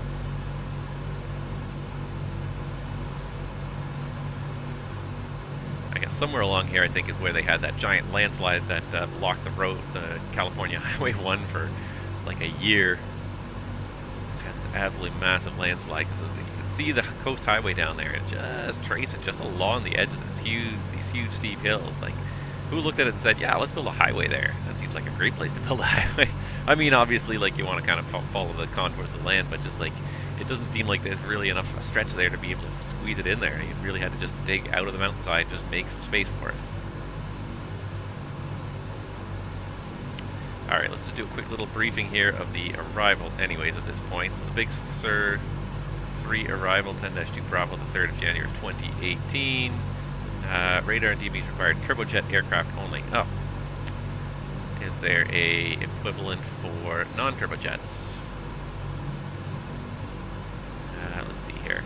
Let's do it this way. Show overview. Maybe the Surfer 4. Surfer 4 is an RNAV though, so I can't do the Surfer 4 because it's RNAV. We can't do that. Is there actually a arrival we can do in this direction? It looks like there is, but I can't figure out what it's called. I see a green, I see a second green line there, so there's something. Let's find it quickly here. It's not the right direction. Just gonna have to flip through all these plates to find it. Point raise 3 arrival. Nope. I'm not familiar with spins 4 arrival. Waves. Yeah, no. I know it says turbojets only, but it's the only arrival I've got. So yeah, we do from Big Sur, Radial 309 to Carme, and then via Oakland Radial 151 to Menlo. Depart Menlo heading 330 for back to the final approach course. So outbound from Big Sur, we need a heading 309. We got 13 miles to go still. One thing you'll say about this VOR to VOR navigation is you're never bored while you're flying. You're constantly working here. Oh, yeah. It's okay. It's good. It's good. It's keeping me occupied. It's keeping me interested. Yeah, don't have a whole lot of time to talk about anything else, but the one thing I do want to talk about quickly, and I don't know if anybody else is really aware of this that's watching the stream, but for anybody watching the stream, the let's see here, VATSIM has released a draft of their proposed update to their controller ratings policy. It's a new policy now. It's going to replace the old one. The old one was called the Global Ratings Policy, GRP. This new one is called Global ATC, Global Air Traffic Controller Administrative Policy or something like that. GCAP anyways for short. Basically it's going to replace it. It dictates what are the requirements to become a controller, training, currency requirements, all those sort of things. And it's so it's right now it's in a public review stage. So it was drafted over the last 6 to 9 months. It's now in the public review stage. You can go on the VATSIM forum, and there's a whole separate sub-forum where people can talk about just this update and whether you and just give your response to it. And there are quite some heated discussions about a number of different topics going on that forum. So if anybody who's really truly interested in VATSIM, and especially the training aspect of VATSIM, how controllers are trained and maintain their currency and all that sort of thing, there's some really good discussions going on. So visit the VATSIM forums, look for, I believe it's under controller discussions, there's a sub-forum called GCAP discussion or something like that, and that's where there's a whole bunch of discussions going on about a number of different topics. So if you are a controller on VATSIM, and you, or even as a pilot, if you're a member, any kind of member of VATSIM, and you want to have your voice heard about this policy and potentially changes to the way the network is run, now's the time to speak up. Go to that forum, read the draft, and let people know what you think about it. It's certainly spurred some interesting discussions, and I think there's definitely a few policies that have shifted from what was originally published that are probably going to be revised to sort of reflect what the community, the suggestions and feedback from the community. So it is good to see that that the process is working to a degree, and that the community, if they speak loudly enough, the Board of Governors does listen. One person alone, oftentimes the board does not listen to, but if there's enough of a reaction out there, the Board of Governors of VATSIM does listen. So make sure if you're interested in VATSIM at all, and you're interested in having your say, go now to the forum. I don't know how long the comment period is going to be for. I think it's only for a couple of weeks, but go there now, join the discussions now, have your say, because this is going to determine the shape that VATSIM takes in the future. All right, we're right over Big Sur right now. So we need, again, the 309 of Radial outbound. So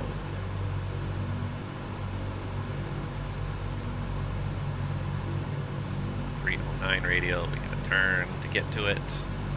I passed it because we were talking. Oh, did I touch the trim wheel?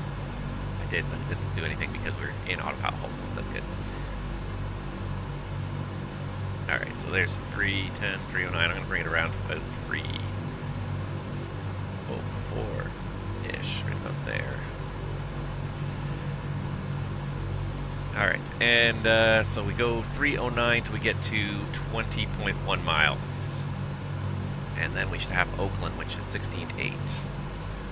So 16.8 from Oakland, we're looking for 20.1 miles. I have to say that this Navigraph chart update that's included now in Microsoft Flight Simulator here is really handy for doing this kind of flying. I can look at the charts, and then we go through the track again, not paying attention.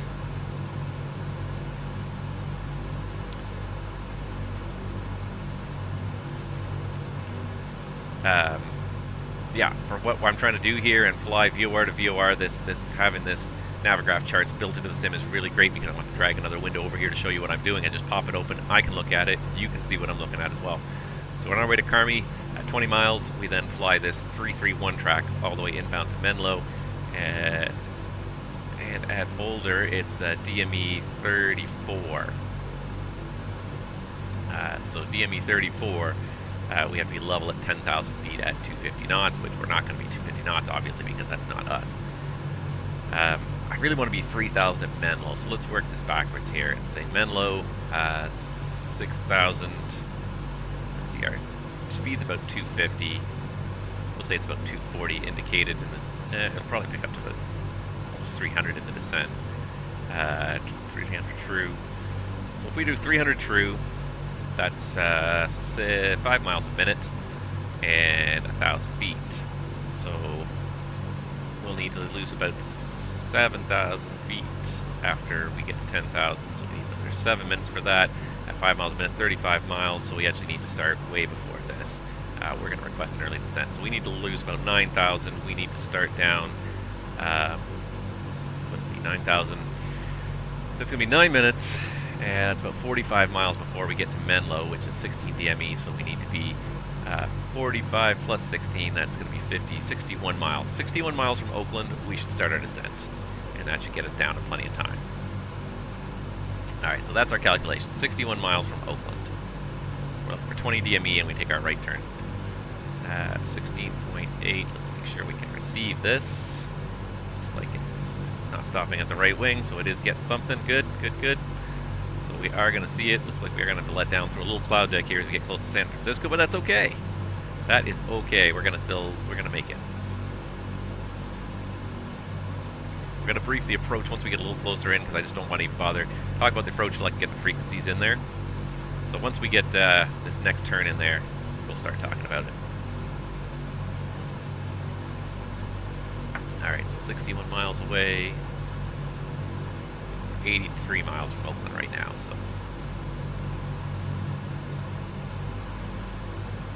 Again, what was that inbound course?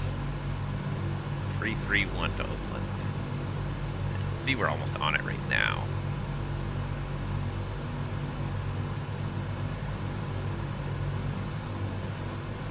The beast. Alright, so at about 18. Switch here. Alright, so I'm going to switch this down to 331. And I'm going to go ahead and switch this over to 116.8.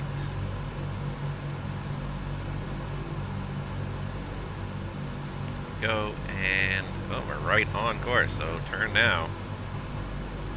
We're going to go through it in a second here.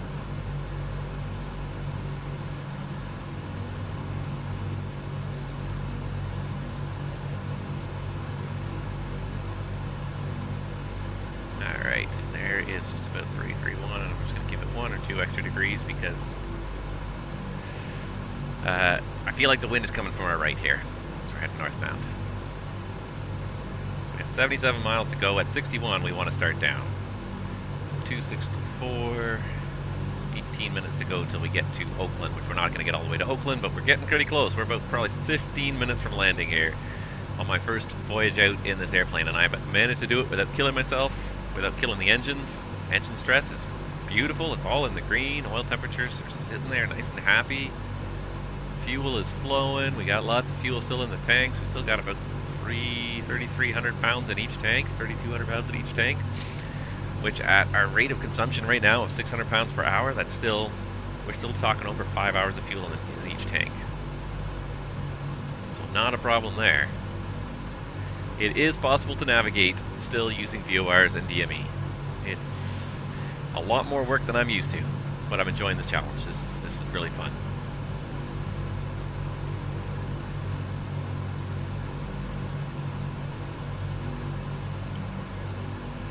Alright, so 73 miles from Oakland. At 61 miles we start our descent.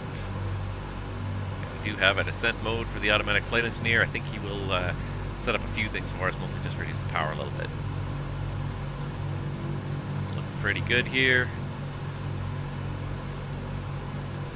At 60 DME, yeah, 60 DME there, Angie, that's where we're going to start down.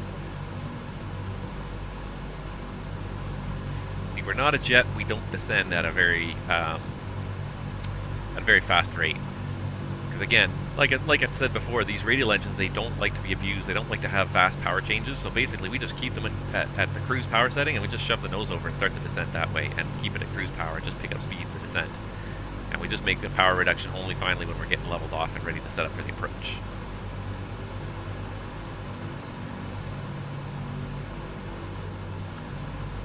So we start down a lot earlier.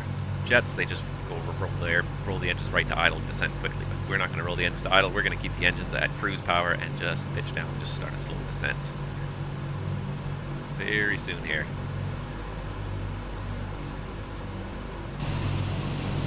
Last chance to have a little look-see here.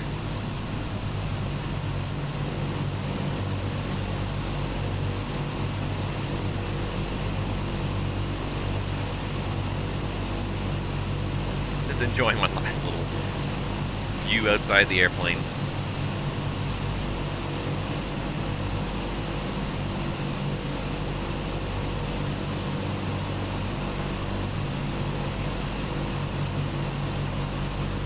Even the exhaust streaking down the side of the airplane is there. It's really well done.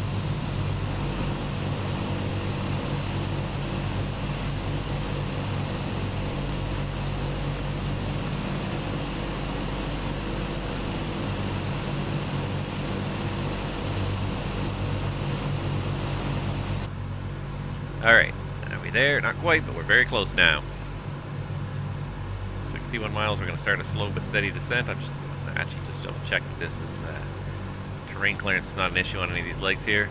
9,000, 7,000. So initially 7,000, 6,000.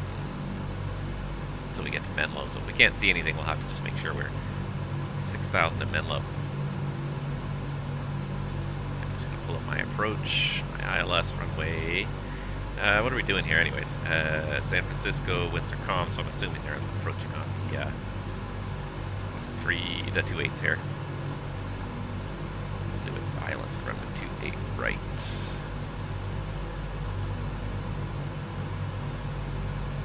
And Eddie, mandatory 6,000. So actually no, we only need to be at 6,000 at Menlo, so let's revise our descent calculations momentarily here. So we need to be at 6,000 at Menlo. We're going to revise our descent calculation here. 6,000, so at 3,000, that should take about 3 minutes, and at 15 miles. Actually, we can cross Boulder at 10,000.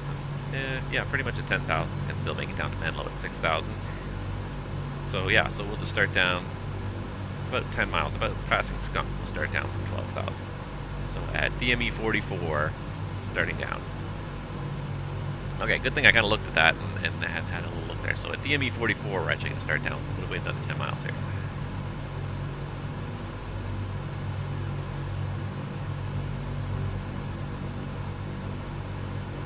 Pity we don't have any ATC. I was looking forward to actually talking to LAX Center. Having them online for our arrival. Or our departure, I mean.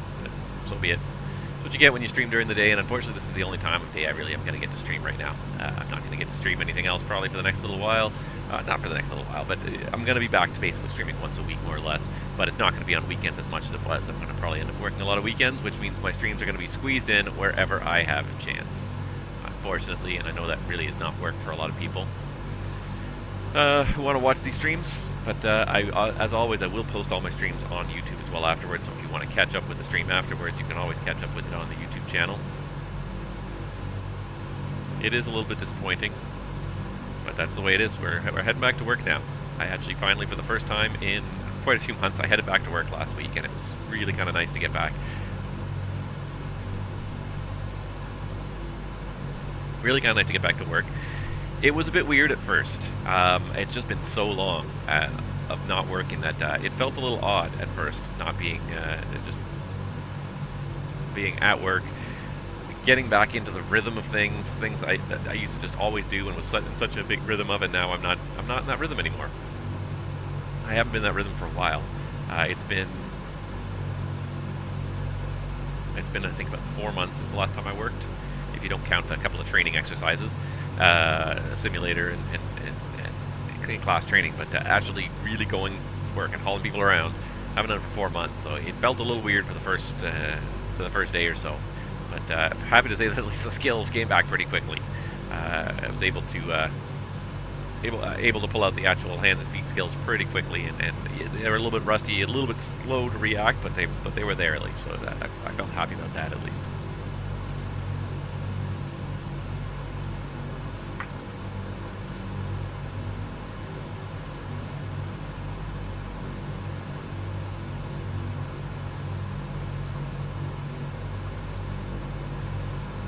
Alright, let's go ahead with our descent checklist. 26 inches, please. Setting 26 inches.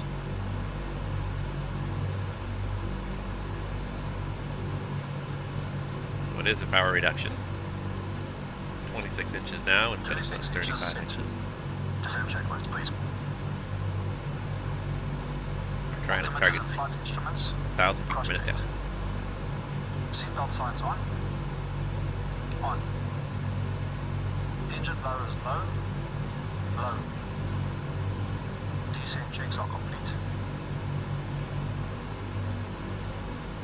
So we just give it a little adjustment again, wait for it to settle. About 1 click equals about 100 feet per minute in the pitch. So we're going to pick up a little bit of speed in the descent, hopefully not too much. It's going to keep it about the same speed it was at. Right now we're just descending to 10,000. We'll be at 34 DME at 10,000. If we hit that mark, which we should, then we'll just keep on descending to 6,000. And as we kind of come out here, now you can kind of see it here. San Francisco Bay straight ahead at our 12 o'clock. The airport's going to be off there to our left. It's all coming together nicely. First flight out in the DC6, and it's all working out pretty well. Yeah, we're pretty darn close. We're going to pretty much cross 34 DME at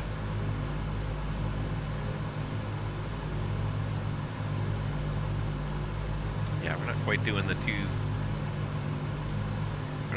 300 knots. We're doing about 240s. We're doing close to 4 miles a minute than 5. So we're going to be a little tiny bit early for that 10,000 feet. If I just adjust the pitch to reduce the descent rate, that'll actually probably help compensate and get us right close to that 10,000 feet at 34 miles.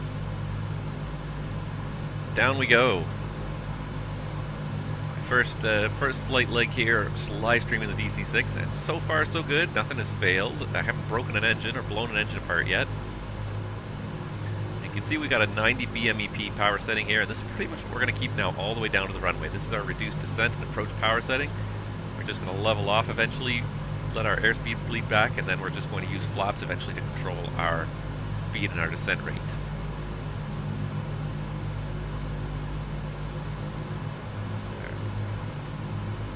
Looking for 1 more mile to go, and we got 400 feet more to lose, so let's get it back to about 1,000 feet per minute, and this will work out just fine. And we'll just keep on descending at this constant rate until we get down to about 6,000 feet.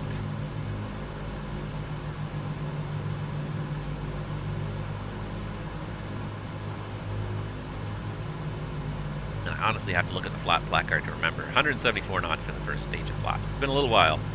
I've been flying the CRJ a lot lately. I flew this airplane a whole bunch when it first came out. I flew it about 5 or 6 times, and I sort of have put it down, and I've been working with the CRJ and also just focusing on getting back into the workflow.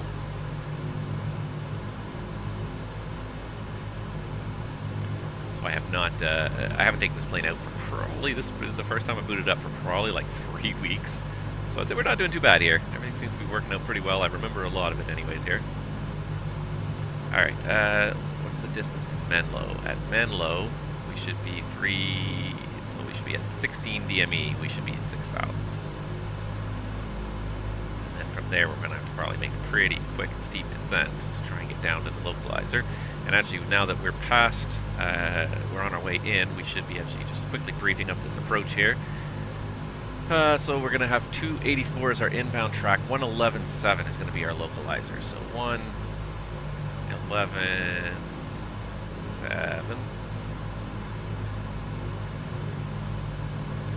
111.7, and again, our inbound track is going to be 284 degrees.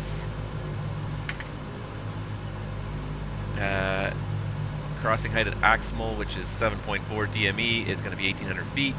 And I'm not worried about the ILS minimums because it looks pretty VMC across most of the San Francisco Bay here. The minimums, if I do need them, are about 200 feet anyways, 213 feet. So missed approach is straight ahead 3,000 feet on the San Francisco VOR Radial 281 to the VICU intersection and hold. Missed approach requires a climb gradient of 350 nautical miles. 350 nautical mile. If unable to meet the climb gradient, the ILS local army 28 left. I should probably actually be doing this one then, because I don't think we'll meet that kind of a climb gradient. This airplane does not have a great climb gradient, so let's do that. Let's do 109.55. We're going to land on the left side.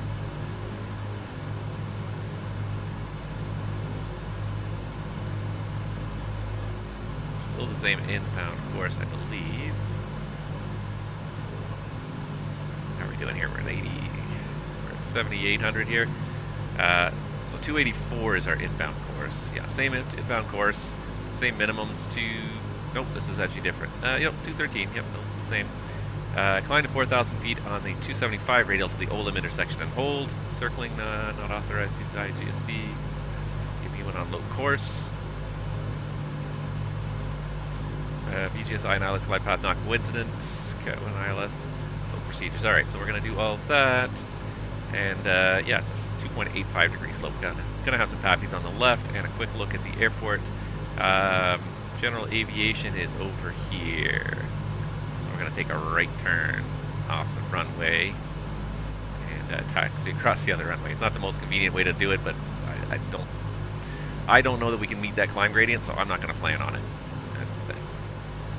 Alright, and that's about it for my approach briefing. We're getting down there. We got about 2 more miles, so we're supposed to be level at 6,000. And then we're just going to keep on going on this track. I know it says flight 300. We're going to keep going on this track because we want to make it a little bit wide. We have quite a bit of altitude to lose here. If anything, we may even want to just start widening out a little bit. So we got 16 or 14 DME. 16 wasn't it? 16 DME, and now we can switch over to flying the approach. 4,500 is the lowest altitude we can go to here in this sector now. So what we'll do is we'll switch up the localizer on both of these. 284 is the inbound track. Don't go too crazy here. 284. But I can tell from where we are here that we are much too high, and we're going to need to widen out to the right to kind of get down. I can see that, yeah, we do actually have a glide slope signal, and we are way above it. And we're going to need some room to flatten out, slow down. So I vector off to the east, away from the airport for a minute just to get down there, because we had to clear this terrain, so that's the problem. We had to clear all this terrain. So now that we've cleared the terrain, we can keep our descent going. Going through the localizer right now. We're literally turning outbound away from the localizer right now. I think what we'll do is we'll just hit re-intercepting from the north side. So let's just hold this heading for a moment here. Once we get through the glide slope, then we can sort of level off and come back around the other way.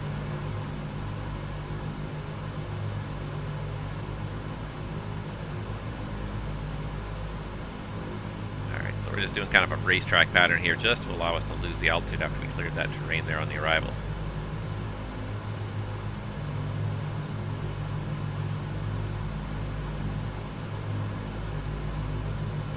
How far are we out from the field? We're only 14 miles out, yeah, so we need to go back a fair bit more. Probably going to go back out about 5 more miles to fall below the glide slope and then be able to level off and slow down. Basically on a bit of a downwind here. Once we turn final, we'll make a radio call. I think that's what's the name of the San Jose? I got San Jose Airport down there. All right, there we go. We're crossing through the glide slope now. Oh, we lost the glide slope. Never mind. We're not crossing through it. We lost it. So we're gonna get down to 4,000 in about 15, 20 seconds here. We're gonna start to turn, base turn here. So we hit 4,000. So we'll stay away from those mountains. A little bit lower here.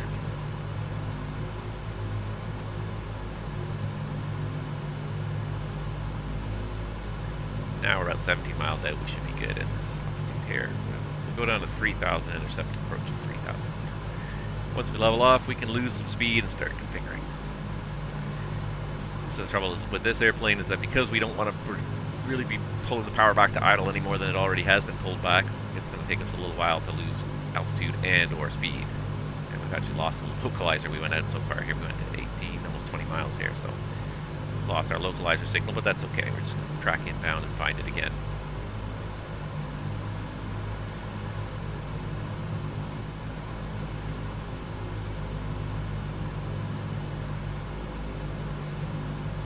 Start leveling this baby out here at 3,000 feet.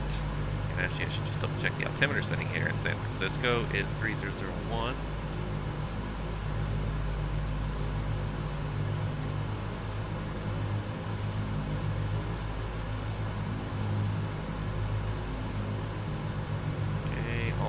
It.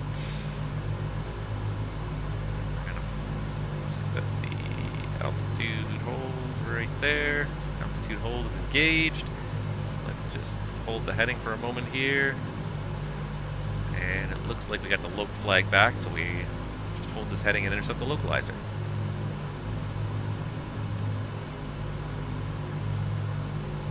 And now we're gonna watch the speed start to bleed out. Once we get it below 174, we're good.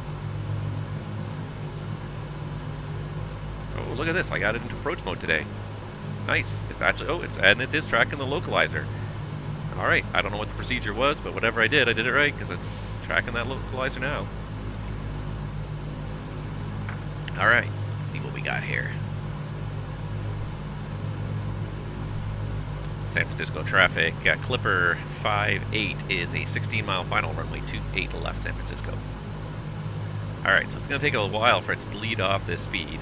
We have to get it below 174, and then we can get that first stage of flaps out. And that'll help really start to slow the airplane down. Until you get that first stage, it's kind of really just gliding along, and we really need that first stage of flaps to get it out here. The landing gear has to come down at the same speed, so if we need extra drag, we'll get the gear down, but Cooling turbine. range checks. Come on, baby. Fuel booster pumps. Might need you a little bit lower. The glide slope's coming and I'm not ready to configure yet. On low. We're at 185. Tank selectors. Mains on. Track this localizer without the glide slope for now. Bypass belt. Down. No smoking signs. On. We're still at 184. Still 10 knots fast. Even this was not enough room to slow this airplane down. Alright, coming down to about 180.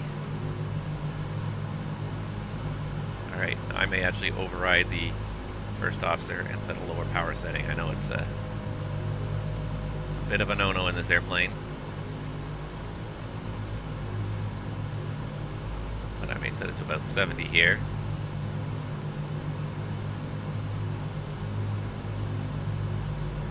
And then that will finally get me, there's 174, we can get flaps. We can get gear, and we can arm the approach, and it did catch the approach, so that's good. Let's get another stage of flaps before we overspeed, and one more stage of flaps. We're now at 20 flap, which is the farthest I can go at, no, I can go 30 flaps. 152 though I need for any more. Alright. I'm going to try not to touch the power again, and we're just going to use the flaps now to regulate our speed. So our approach speed should be 137, and our ref speed is 108.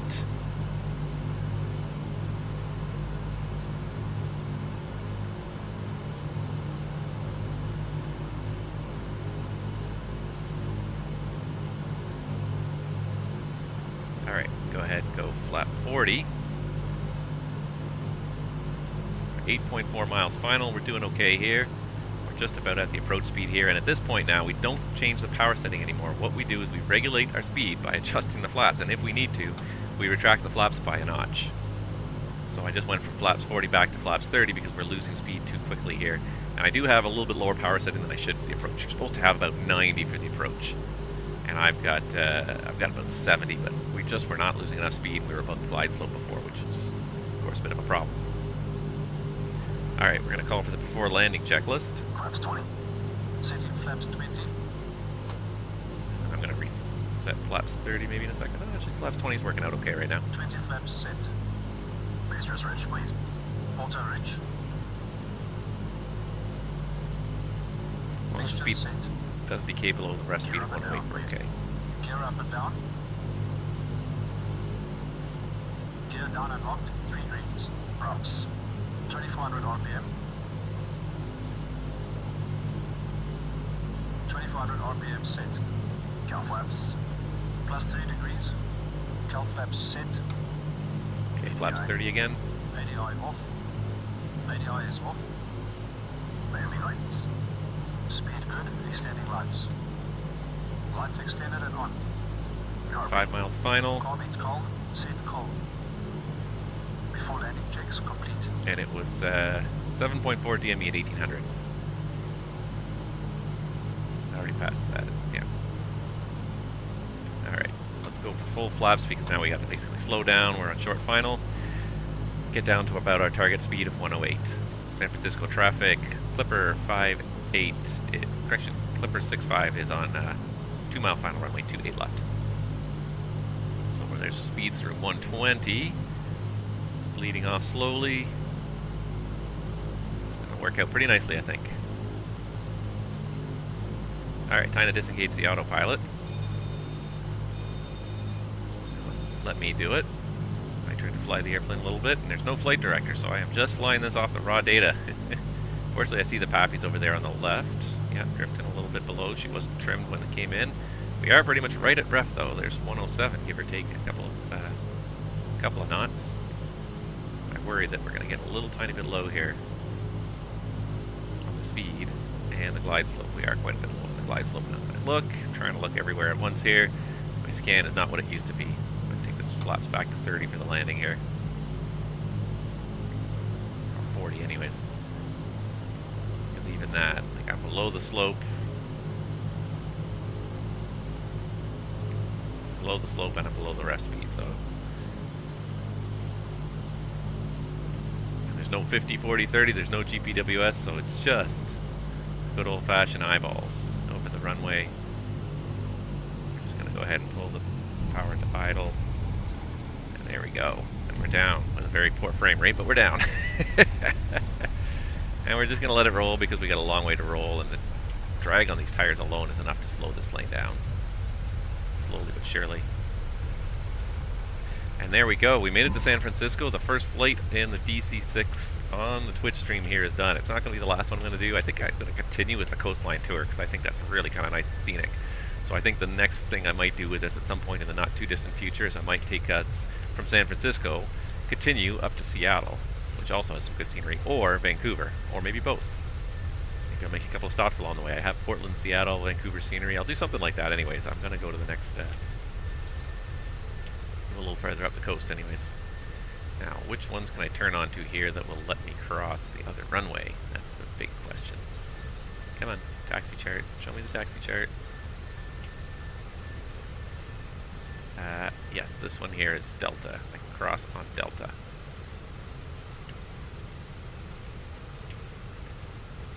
Just a bit of power to get her going here. Just a little bit.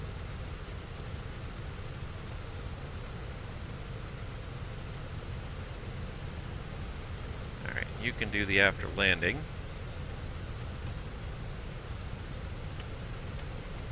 We're going to go taxi the FBO over there.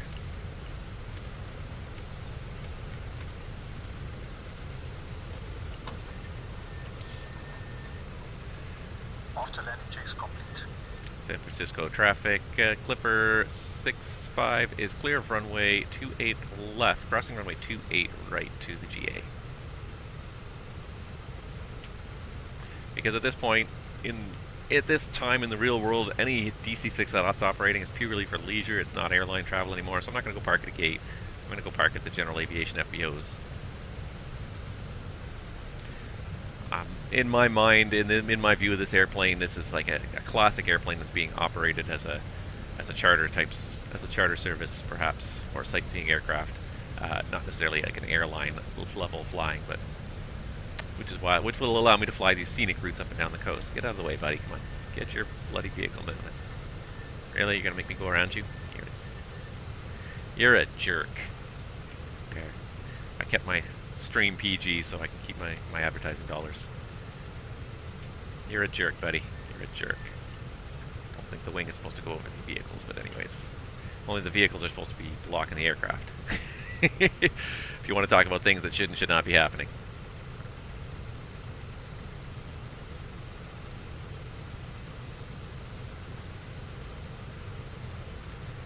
And what's the best way into this here? It probably doesn't really matter. I guess we'll go down one or two, because I guess that's the FBO over there, so go down this way.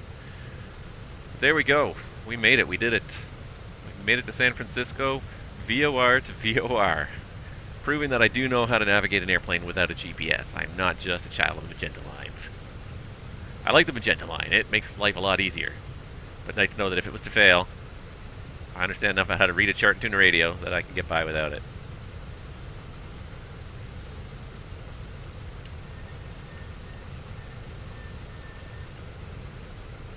Once again, you see the oil pressure lights on there because we're basically operating the engine at idle thrust. And the oil is so nice and warm, you can't maintain a high enough pressure right now. But that's okay. That's okay. We are good. I'm not the smoothest to taxi in this airplane either. The brakes are quite responsive. They're not a lot of impact, but you do feel them when they first go on. So I think that's the FBO. One of these buildings down here is supposed to be the FBO anyways, this whole thing I think is the FBO. Or maybe that's the FBO over there. Maybe that is. Can we find somewhere nice to park over there? Let's go around all these guys here.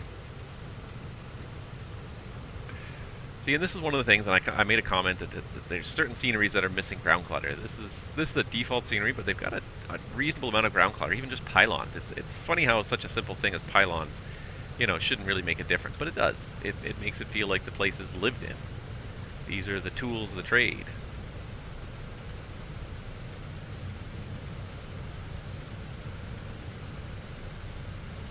Shortcut through the ramp here and go park in front of that nice looking FBO there. Never been to the FBO in San Francisco before, so that's why I saw it on the chart, but I didn't know exactly where to go, but now I understand. In the future, I'll know exactly where to taxi to.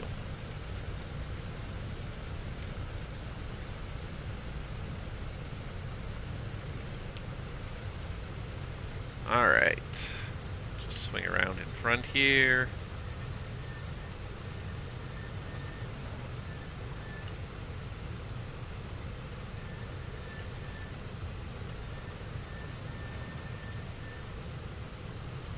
Alright, and here we go, and last but not least, flight engineer, do it for me. Parking checklist.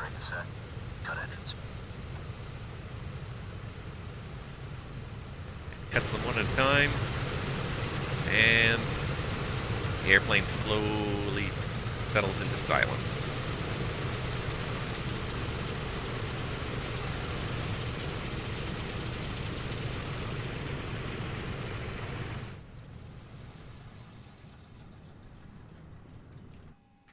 Meanwhile, he's still doing checklists.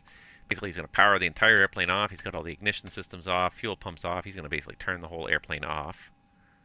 What we can do while he's doing that is we can go ahead and hook up our ground power and put in some wheel chocks at the very least, and then open some doors.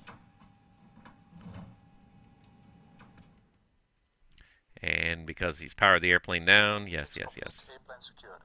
We could exit, but we're not going to.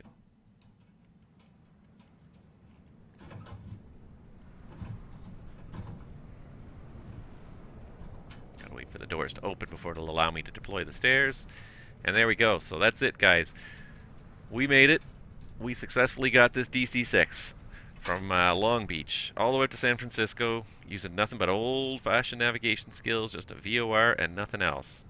But there we go. Actually, you know what I'm going to do is I'm going to just switch to this, because I just want to give you guys a chance to see this airplane. Let me just there we go. Because this it really is just such a beautiful airplane to look at. So just thought I would just do a little pan around before I end the stream here, and just have a look. See, even the cowl flaps here. You're getting really close. You start to see a little bit of the texturing, but I mean, you have to get in pretty darn close, and even then, it still overall captures the effects of the airplane very nicely.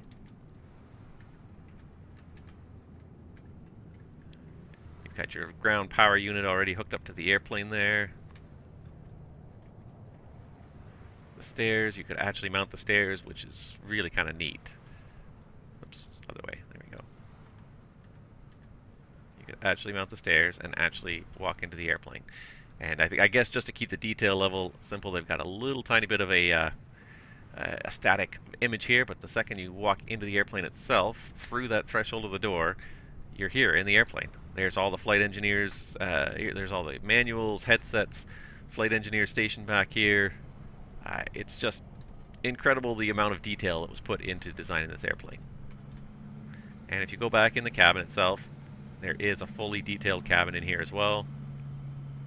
If I can just, there we go, walk you through the cabin itself. But it is there, the whole thing. It's a nice thing to see. There's a galley, obviously aft lavs as well, and then you can turn out, and this is actually the main passenger stairs. So the crew actually have their own separate exit that they can get in and out, which helps when you have the cargo edition, because in the cargo edition you don't have to go walking past all the cargo to get in and out. But there we go. Like, the level of the modeling that's possible in this sim is just phenomenal, and the detail, the crispness of the logos, and the metal that just reflects everything in sight. Captures the sunlight, captures the shadow even.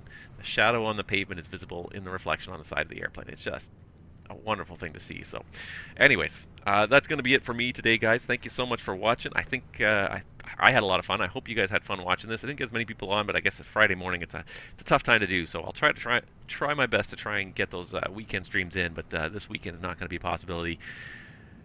Possibly the following Sunday might be okay. We'll see how it works out, but thank you guys. For those of you that did watch, thank you so much for watching. Thank you for tuning into the channel on either Twitch or YouTube. I hope you've enjoyed this, and if you get a chance, I think the scenery is very worthwhile. Pick it up. Or I mean, this aircraft is very worthwhile. Pick it up. I think it's another high-quality product from PMDG, exactly what we've come to expect from them. So thank you so much for watching. Stay healthy and safe out there, everybody. We'll see you on the next stream.